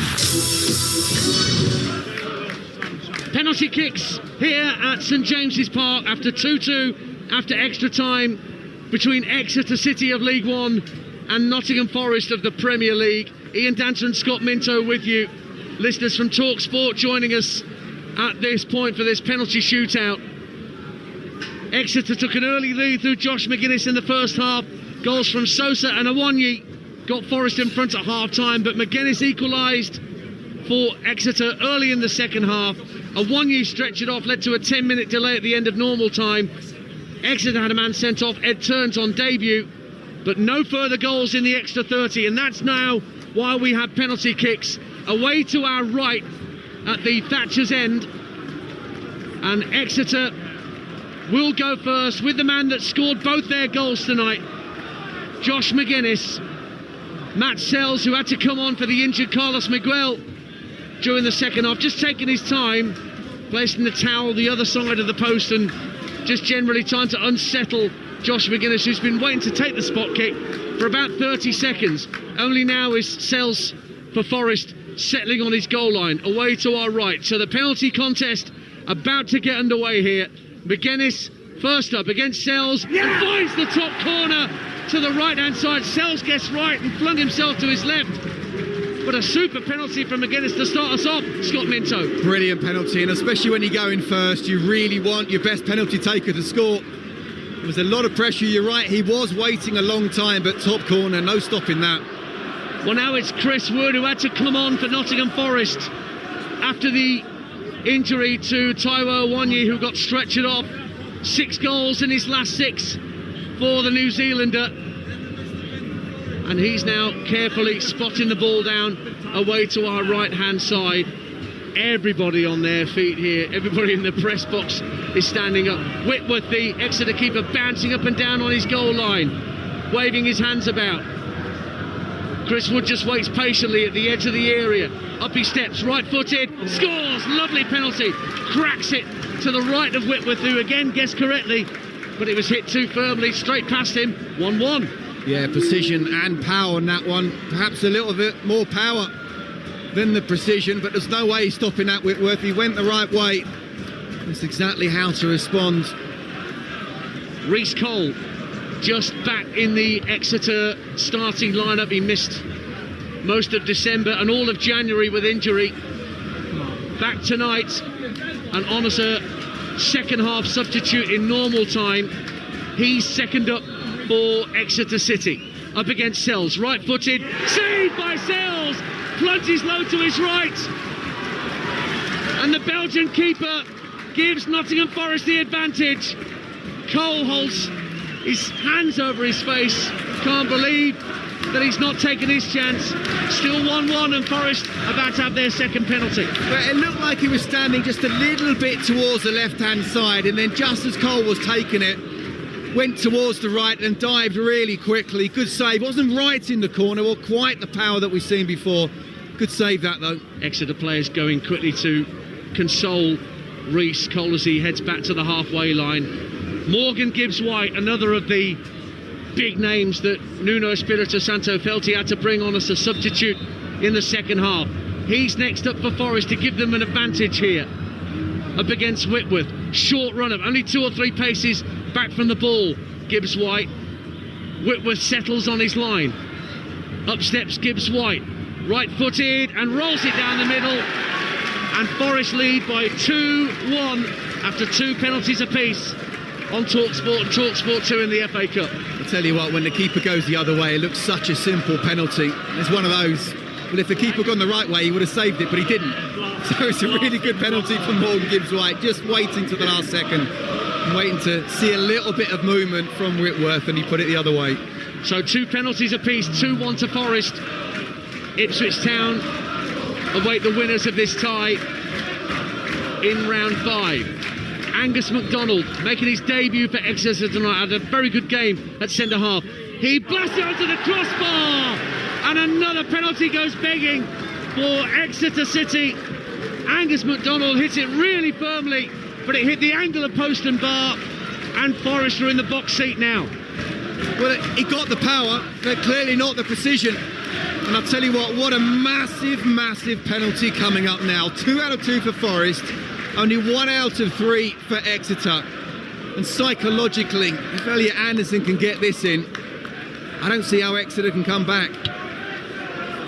Quite often it's not the first miss in a penalty shootout that tends to be the crucial one, it's the second miss. And that's what we've just seen from Angus MacDonald. So Elliot Anderson, another player thrown on in the second half by Nottingham Forest when things were going astray.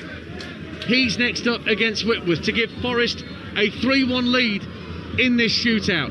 right-footed. Anderson straight run up and blast it into the corner. Lovely penalty. And Forest are one penalty away from round 5. It's class. Sheer class.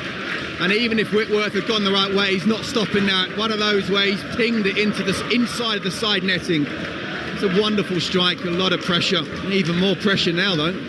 Tony Yagan on loan from Brentford. And he will have Exeter's 4th penalty. If he fails to score here, it's all over Red Rover. And the Garibaldi Red are through to round 5. Yagan up against Sells. Has to score here for Exeter. Just standing at the edge of the area. Steps up. Slow run up, right-footed. And finds the top corner. What a pen. What a pen with the pressure on him. You know, the glory goes to the person who scores the winning penalty, but when you're under pressure, know that if you miss this, then your team's out. There's so much more pressure on. That's a brilliant penalty, top corner. Well, now it's Nico Williams. If he scores this, Forest are through, because there's no way that Exeter can manage 4. They've only scored 2 out of their 4. So the man who joined from Liverpool, Nico Williams, again brought on as a substitute in the second half, with potentially the winning kick in this FA Cup tie up against Whitworth. Again, just a 3-pace run-up for Williams, and he finds the corner, and Nottingham Forest have survived a scare, a big old scare. It is not to be a Devon double against Premier League opposition, because Nottingham Forest were perfect on penalties. Exeter have to exit after missing 2 of their spot kicks. And Nuno Espirito Santos, Nottingham Forest, riding high in the Premier League, now face another Premier League side, Ipswich, at the City Ground in round 5. Scott Minto. Yeah, and from the moment Ed Turns got sent off, if you'd have said to Gary Caldwell and the Exeter players, right, you'll take it to penalties, happy with that, they would have absolutely snapped their hand off. And yet, when it came down to it, it was the Forest players who were so clinical. 4 out of 4, and 4 really, really good penalties. And you know what? In a way, I'm glad that there were 2 missed penalties and not 1 from Exeter, so it's not just on one person. I can't say Forest were great. First half, they were very good, actually. Second half, Exeter came back into it. I thought when they went down to 10 men that Forest would take control of the situation. They didn't. And Exeter defended so well, honestly. Probably could have played for another half an hour and Forest still probably wouldn't have been able to break them down. But when it came to penalties, the thing that they wanted most, they didn't quite have it. And Nottingham Forest showed their class for sure. Well, they're all shaking hands out there, both sets of players. Exeter taking the acclaim of their fans who've seen their team put in a really good performance, and with them struggling in League One, a performance like this against an elite side will surely give them good heart for their League One fixtures to come. But Exeter's run in the FA Cup is at an end, and Nottingham Forest are through to round 5 to play Ipswich Town. It's part of a number of Premier League sides who are at home. Only Preston North End in the 5th round are at home and not a Premier League side. So it's definitely now a draw that's heavily weighted in favour of top flight clubs. Forest going to their fans away to our left and just down beneath us. Well, they made heavy weather of it, but the point is Forest are through to round 5 here at St James Park. Don't forget, as Nuno takes the acclaim of the fans down beneath us, you'll hear from him on the sports bar with Jamie O'Hara and Jason Cundy a little later, I'm sure. Forest have got the job done, but it needed extra time and penalties to do it. My thanks to Scott Minto for being with us tonight here at St James Park. Don't forget the 3rd ODI live here on Talksport 2 from 7 in the morning, with the first ball at 8 in the 3rd ODI. Well, the full-time score here in the FA Cup 4th round, it finished Exeter City 2, Nottingham Forest 2, but Forest won 4-2 on penalty kicks.